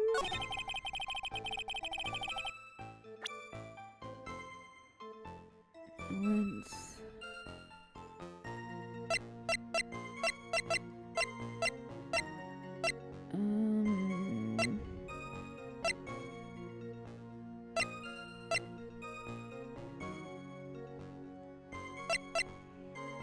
Objection! Nope. Never mind. Still some thunder.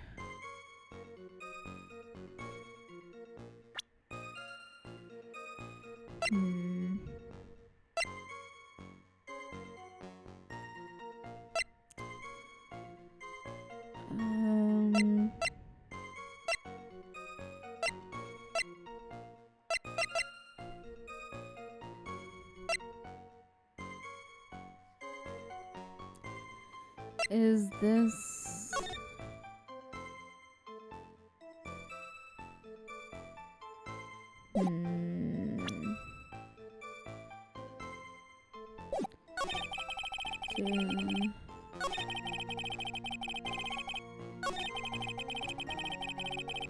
Okay. Here, let me present the weather data, maybe. Objection! Nope.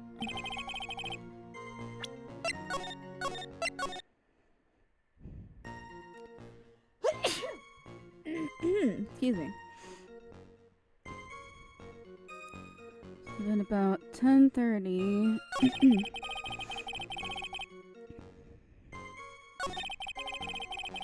Looked out the window.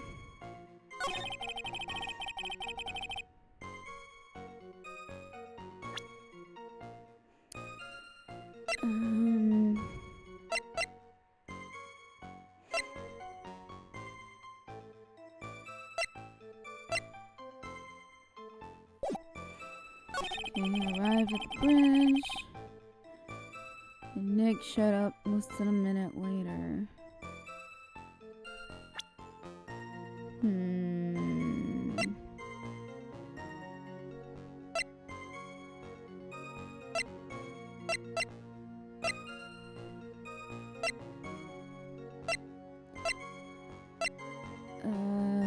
I'm stuck.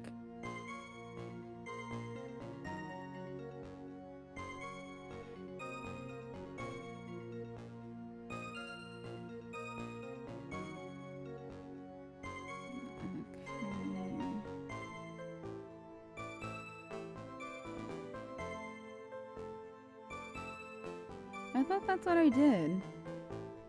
Oh, it was the weather data. Okay. Objection! There we go. Your very existence being a contradiction. I'm not sure if you can grasp this or not.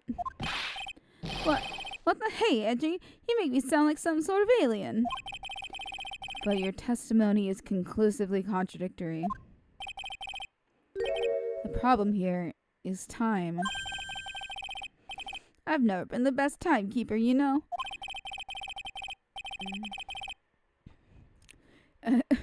3 minutes after Billy leaves on foot, you follow him on your bicycle. How long does it take for you to catch up with him? Terrible at those. Terrible at those. This is much more simple. You saw the lightning strike Dusky Bridge and immediately went to see what had happened. Is this correct? Yeah, well, I wasted about 5 minutes first, but more or less. I have the weather data from the night of the murder here. According to this, the lightning fell at 10:45 p.m. You say it takes less than 5 minutes from the shock to Dusky Bridge, meaning you probably got there at around 11 p.m. That all sounds about right, I guess. And then Nick showed up and did his falling act.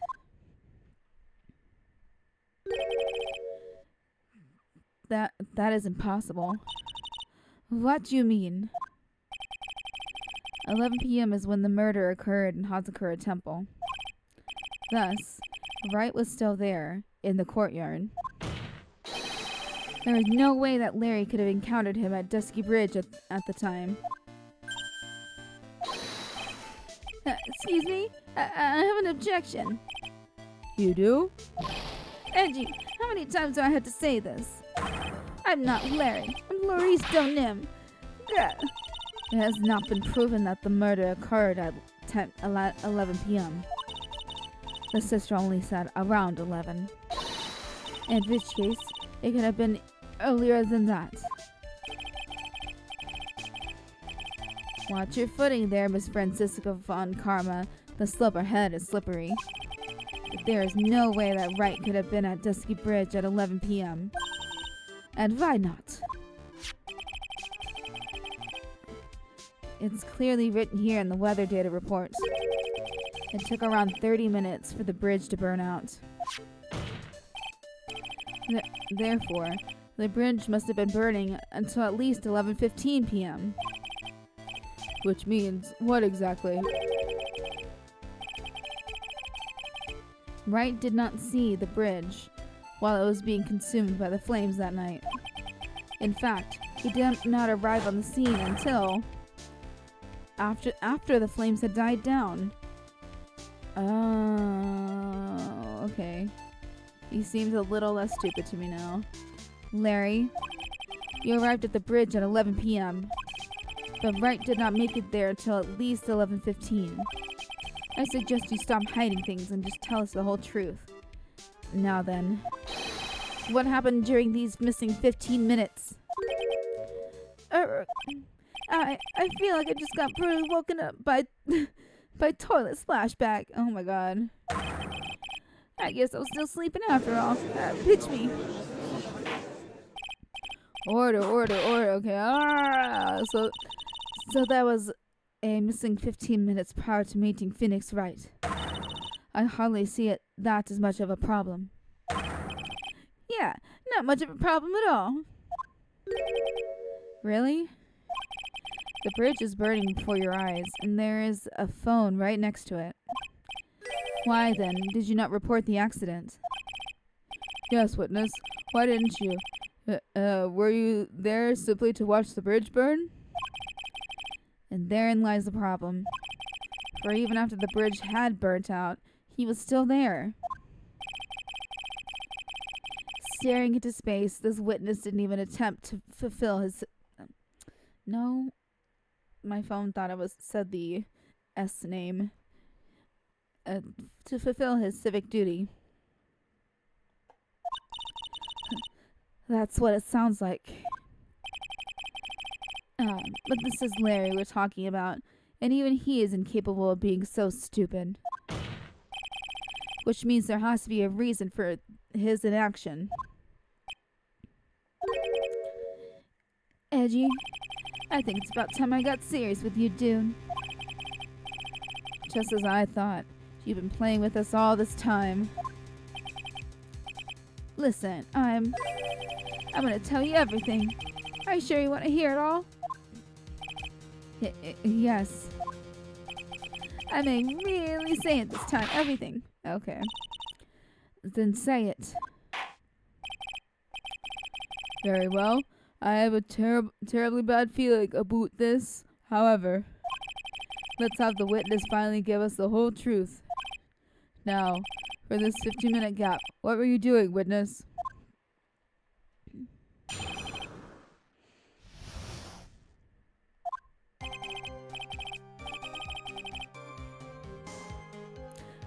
I'm a donip. I'm an artist. What do you think I was doing? Sketching in front of the bridge. I was whipped up into a frenzy of art. The shock and awe that I was feeling, I transferred it all directly onto the page. Before I realized it, the flames had gone out, and then he came running up. So he painted it? I suppose artists can be strange folk. That's right. I'm willing to sacrifice everything in order to draw the perfect sketch. Including the truth from the sound of it. Mr. Edgeworth, has this removed the last of your doubts? Not at all, Your Honor. One very large doubt still remains. And what would that be? This is a surprisingly believable story, especially considering the source. So why did he think he needed to hide it from us until now? I intend to drag the reason out of him. You'll regret this, Edgy. Oh my god.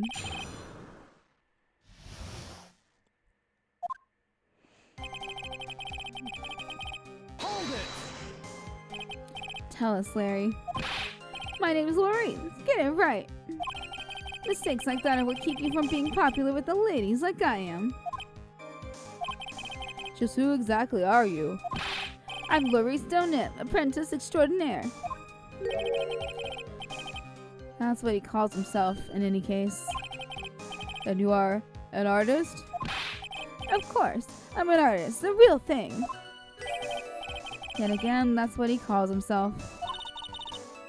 Names mean nothing.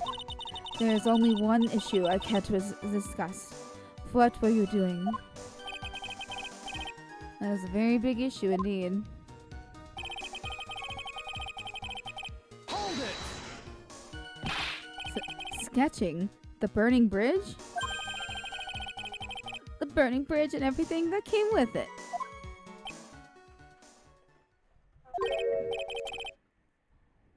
What came with it? You want to hear this from my lips, do you, Edgy? You'll regret this. That sketch of mine is... oh, enough. Just take that ridiculous sketch of yours out already, witness. What are you talking about? I don't know what you mean. That does appear to be the fastest solution. I'll leave it to you, Mr. Edgeworth. What should I do?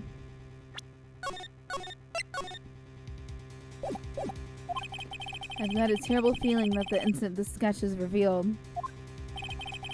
the entire world may be changed by what is depicted here. I mean, we have to. Larry, I wonder if you could show us your sketch, please? Well, even I couldn't have imagined it'd turn out like this. Imagine what? That Laurie Stoneham's debut would take place here, today, like this. Ouch! Show it, now! Now! Okay, but steel yourselves. Did he do that with crayon? Okay. This is the world of Laurie Stoneham. The world of a crazy person. Looks like a person flying. Well, so this is a dusky bridge, correct? Quite a large bridge, isn't it? Your response, Miss Von Karma? Yes, well, it's a better drawing than I expected. Isn't it? I struggled to reproduce those flames. I really did. Yes, I'm sure you did. Can you explain what you saw? This is gonna get ugly. No one has the courage to bring it up, it seems. This mysterious flying object. Larry? What? The burning bridge is fine. But what is that unfortunate looking figure? Ah, you spotted that? I thought you might. However much I might want to ignore it, I can't. It's Iris, of course. Iris. I wish she'd take better care of herself. We have to plan for our future, you know. What would have happened to her if she had injured herself flying like that? Larry, please, answer this next question honestly. Okay. Are you really claiming to have seen this? Are you claiming to have seen the silhouette of the defendant flying over a bridge that was engulfed in flames? We don't have the real... What's his name? You know what I mean. The guy who likes the 15-year-old or something. Right? Yep, that's what I saw. That's why I drew it. I'm an artist. A real artist.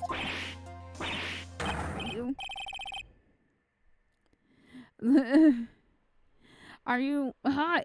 Are you high? Exactly. The girl, she's really high up in this picture. Are you high? Is everybody's question. What was that for?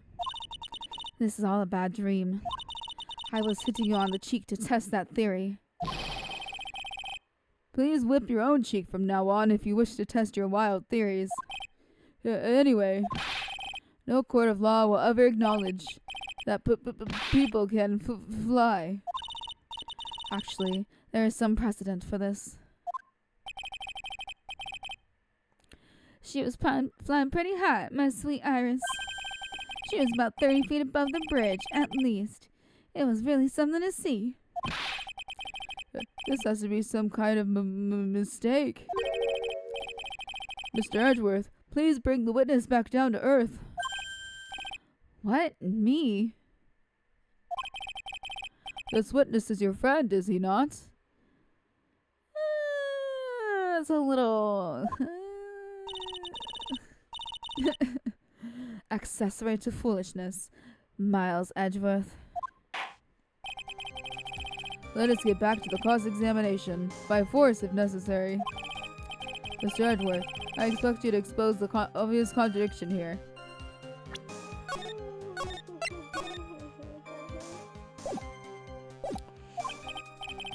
Yes, Your Honor. Looks like I've got another reason to remember this moron. Well, what do you think of my debut piece? Get that thing away from me. A horrible sketch. Now, hurry up and cross-examine him.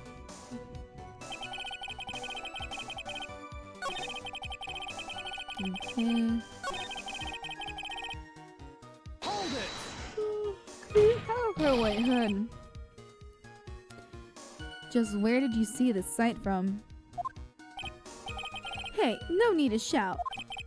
When I was lying in bed in that rundown shack, the crack of lightning bolt made me realize that the bridge was burning. I just watched it for a while from there, thinking how nicely it was burning. Then after about 5 minutes, I saw it. Let the defendant flying. That's right. That's when I decided to go to the bridge.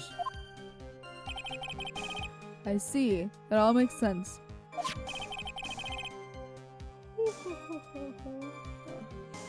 Aside from the sketch itself. Yes, the sketch doesn't make any sense. I just need to convince the artist that his work is ludicrous.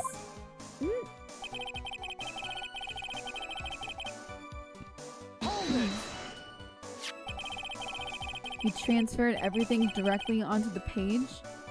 And that is this sketch here? Yeah, sensational, isn't it? Or should that be scandalous? It put my mind at ease anyway. It did? That's right. The reason she didn't come to me, even though I waited for her, was because she was trapped on the other side of the bridge. Could it be that Iris undertook that dangerous, desperate flight in order to reach me? That's gotta be it. Alright, go me. Nice, ouch. Continue, please.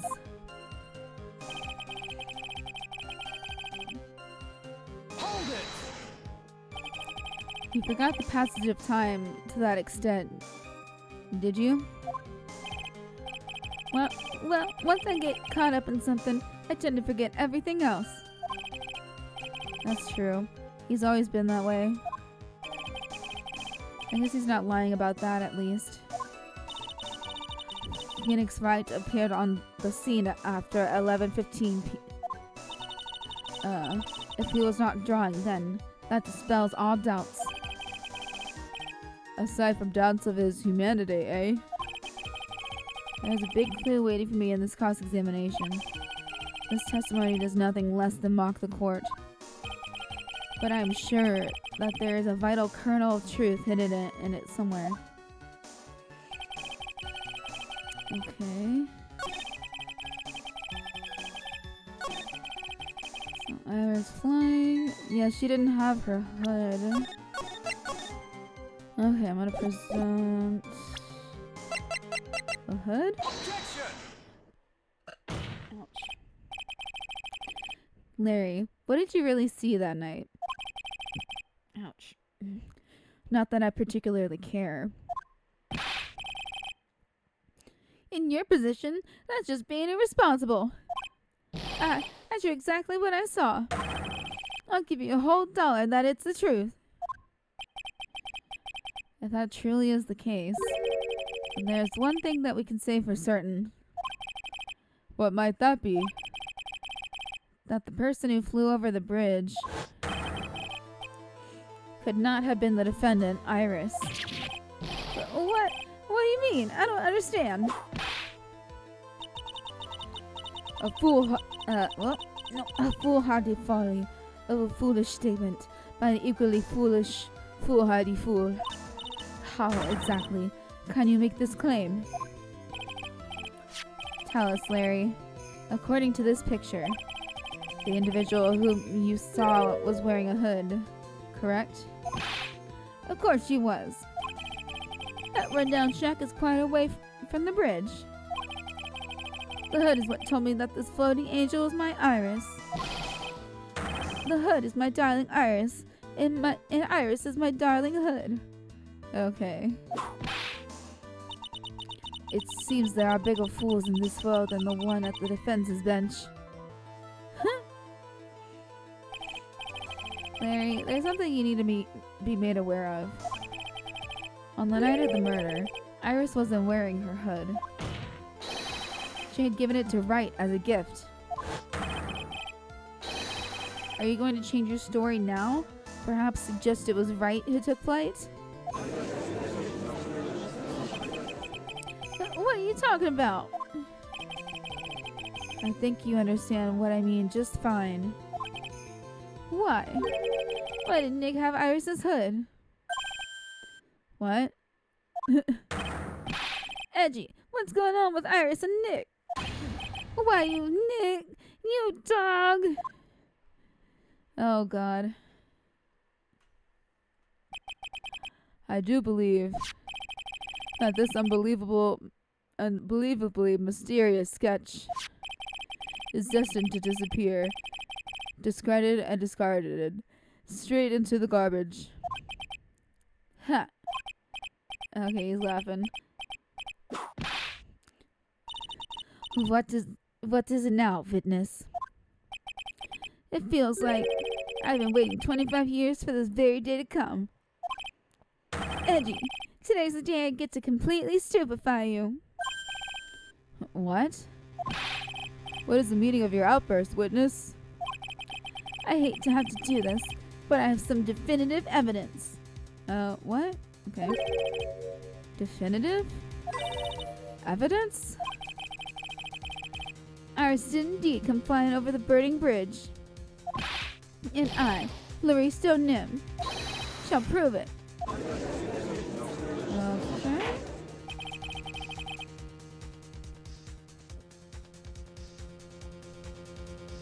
I didn't expect to ask this again. But we shall be needing your testimony once again. Tell us anything you know concerning the defendant as depicted in this sketch.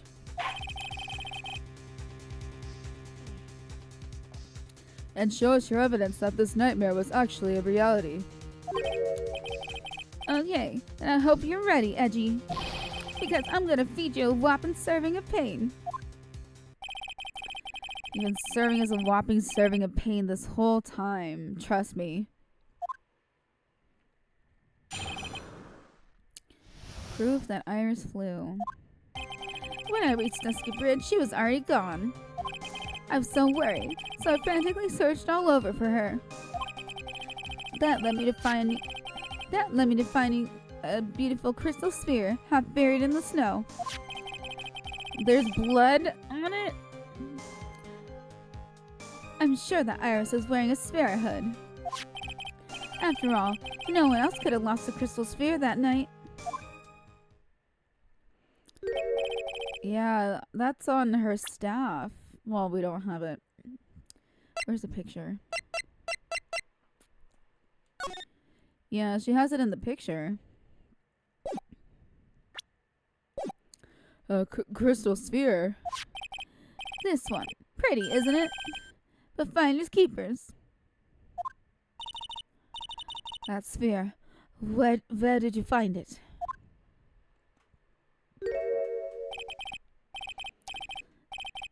Let me see. Around here. Somewhere? Looks about right. And it was half buried in the snow? It pretty much stopped snowing by then.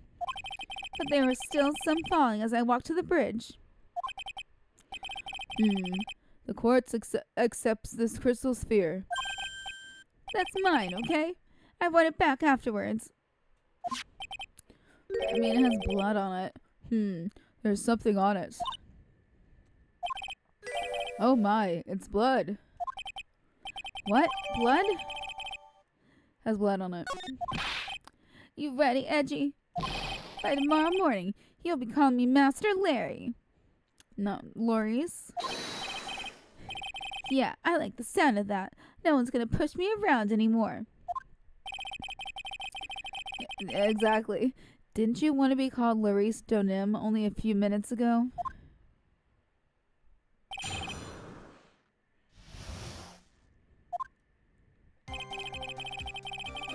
Okay.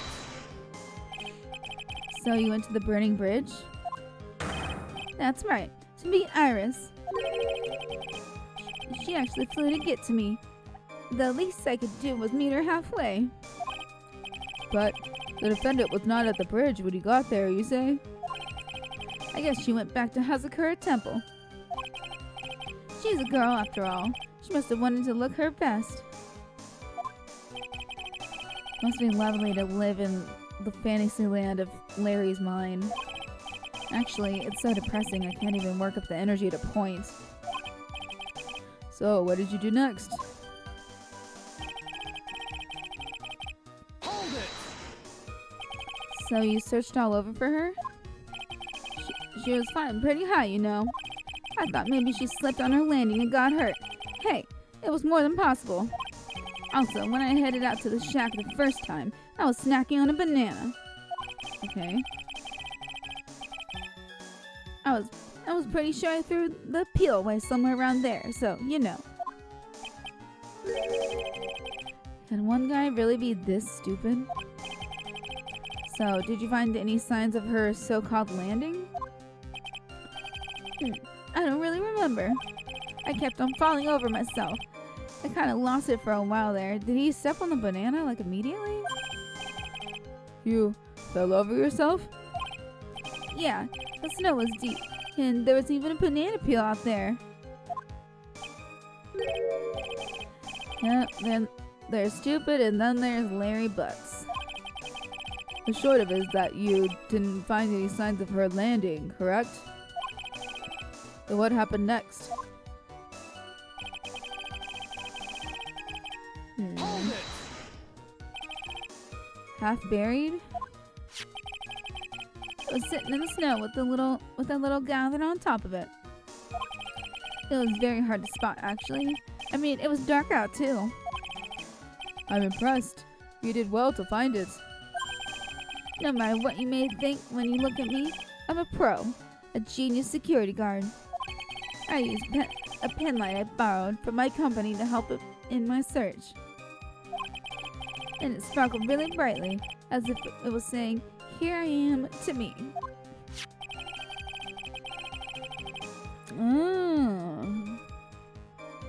It does indeed look very much like the crystal sphere on Iris's hood.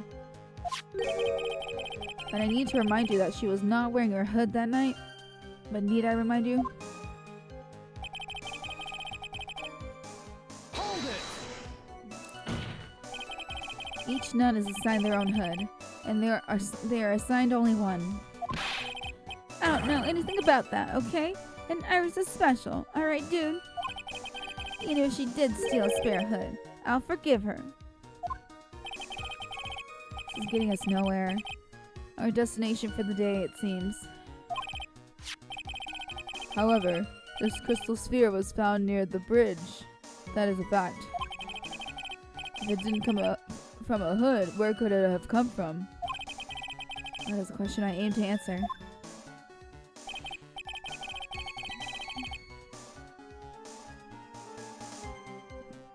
Hold it! Let me confirm this one last time, Larry.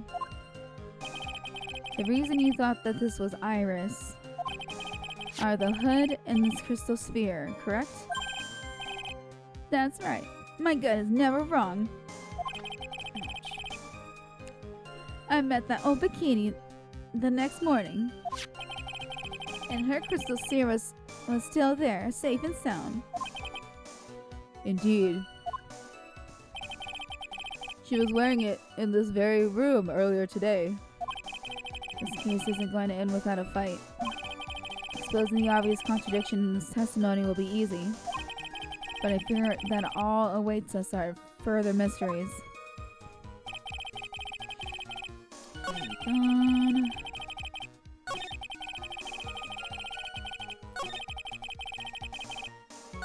And up the row. Let's... Where is... Objection! There we go. Larry? That night, there was someone. Someone who lost a crystal sphere. There was? Who? Who is this stupid idiot? Miss Elise Donim, the mentor to a stupid idiot. The victim? I have a photo of her here. And on the end of her staff, we can see a familiar looking crystal sphere. Hey, that's my photograph. Give it back. A crystal sphere like that is quite easy to find. I have one just like it on my brooch. I mean, not really. Yeah, okay, they look nothing alike. In any case, please take a look at this. This is the victim's staff found at the scene of the crime. Ah, the crystal sphere. It's gone. What? What?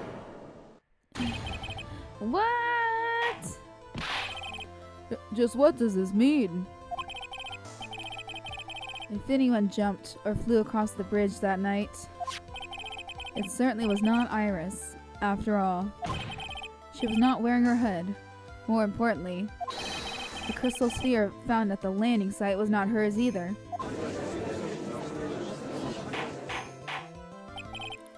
That means the one who flew and dropped the sphere was the victim, Miss Elise Donim. This is bullshit! A fool alongside another fool, on a fool's errand to reach a foolish conclusion. First of all, this sketch, which I prefer to call a scribble, is ridiculous. People cannot fly, thus it is rejected. You can't do that! I saw it with my own too! And this crystal sphere, this is nothing more than a red herring. You honestly believe that? Give it some thought, and I'm sure you'll realize it as well, Miles Edgeworth. Elise Donim was in her room on the nights of the murder. There is no reason for her to go to Dusky Bridge. Therefore, this sphere cannot be related to this case. That is all. Objection! Miss Francisca von Karma.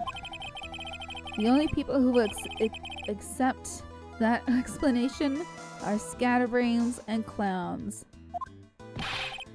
Why are you pointing at me?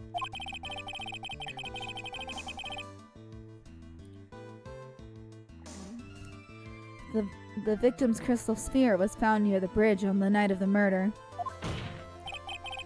Yet you expect us to believe this has nothing to do with the case? Objection! That crystal sphere. It was probably thrown away at the bridge after the murder. After the murder? There's blood on the crystal sphere, isn't there? This naturally suggests that it was thrown away after the murder took place. The killer placed it there to throw the investigation off the scent, which is the exact same reason that he drew that ridiculous sketch. What? You mean I'm the killer? All joking aside, just when did this crystal sphere appear near the foot of the bridge? Unless this can be proven in some way, I refuse to believe this is related to the case. I mean, he did say there was a little bit of snow on it. She makes a valid point. There's no evidence that Elise Donim left Hazakura Temple that night. However, if somehow this crystal sphere can be proven to have been dropped before the victim was killed, then this case is going to transform into something else entirely. Your response, Mr. Edgeworth? I want your final opinion on the disposition of this crystal sphere. If it is not related to this case and this witness who you called, will have been nothing more than a monumental waste of time.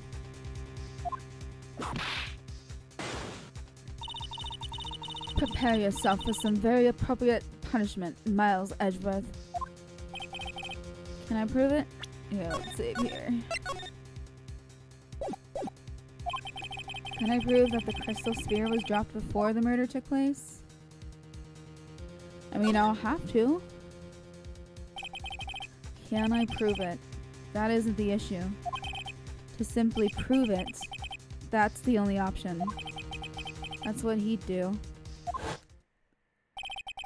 That's the way Phoenix Wright would do this. Here.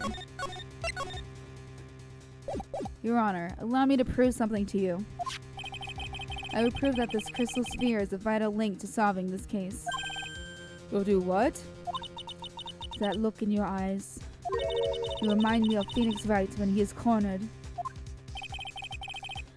That should come as no surprise. Right now, I am Phoenix Wright, and I am indeed cornered. I order you to present your evidence, Mr. Edgeworth.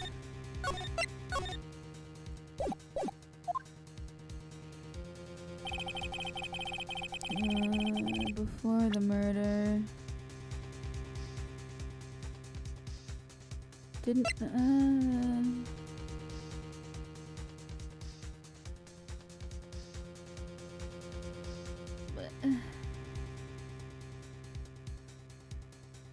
Yeah?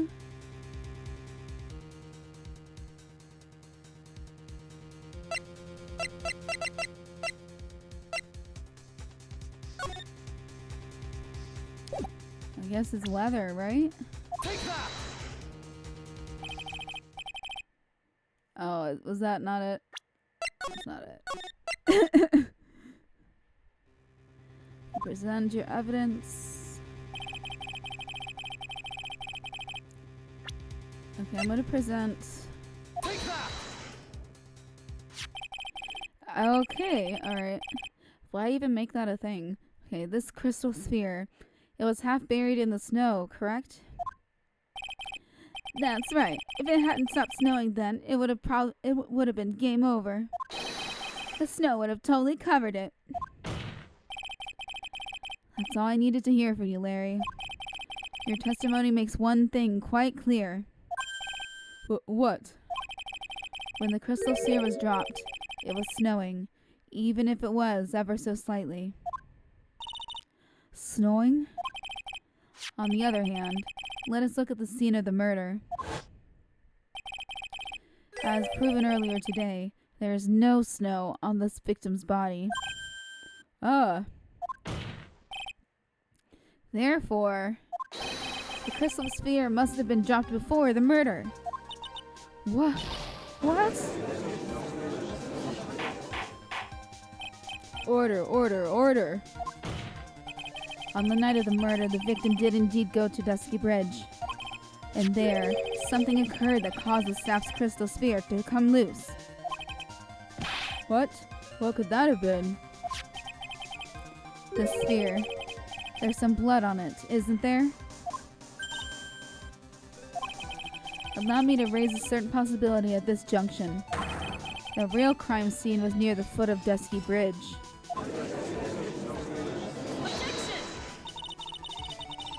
If the murder didn't take place in Hazakura Temple Courtyard, only a fool would suggest such a foolish piece of absolute foolishness. Just who is the fool, and which part is so foolish, Miss Von Karma? Have you been paying any attention this whole time, Miles Edgeworth? The sister saw everything. She saw the victim being killed by the defendant in the Hazakura Temple Courtyard. Objection! That's not exactly true, now is it? To put it more precisely, what she saw was the murder weapon being removed from the victim's body. That's the same thing. No, it isn't. You said it yourself. Very little blood is actually lost at the moment of the blazing sword. Blah, blah, blah.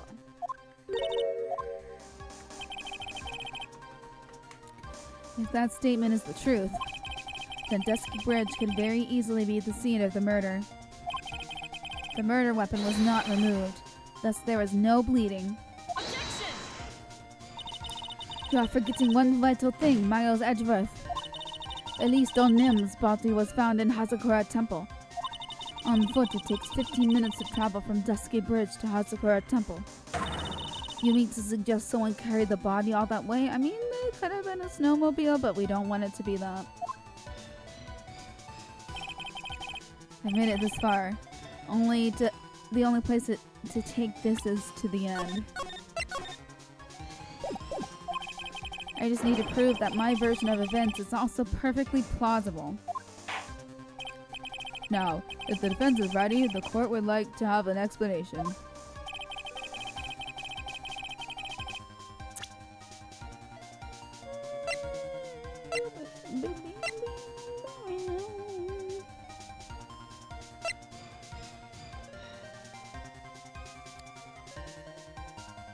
Could the body have been thrown over?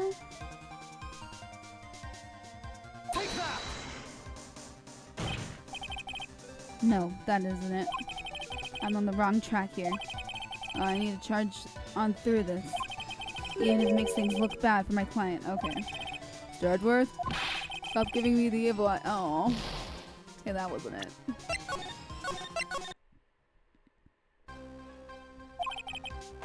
Okay.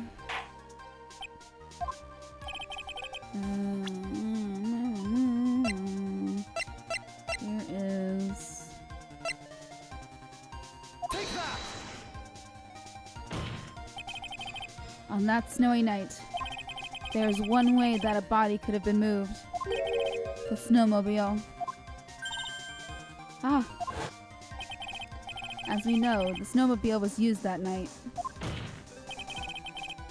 It was explained as having been used to dispose of the murder weapon, but it could have also been used to carry a body. Oh! Order! Ah! This is completely unacceptable, Miles Edgeworth. You have dug yourself into your own grave. What do you mean? The only one who could have used the snowmobile was the defendant. She's the one who moved the body. Doesn't that put the final nail in your coffin? Heh. You're too late, Franziska von Karma. And in fact, the defense has proven something else entirely. We have shown that this case requires further investigation. What? Where was the victim, Elise Donim, really killed? If her body was moved, whatever for? And finally, just what does this image mean? Do you even need to think about that? Such a creature could never see the truth, let alone describe it. Objection! This witness certainly sits on one of the lowest possible branches of humanity. Jesus Christ. However, he would never utter a lie that could hurt a girl with whom he is enamored. He drew this, so it is something that actually happened. The defense stands firm on this point. Edgy, thank you. Yeah, we trust the butts for a little bit. That settles it then. I cannot give a verdict under these circumstances.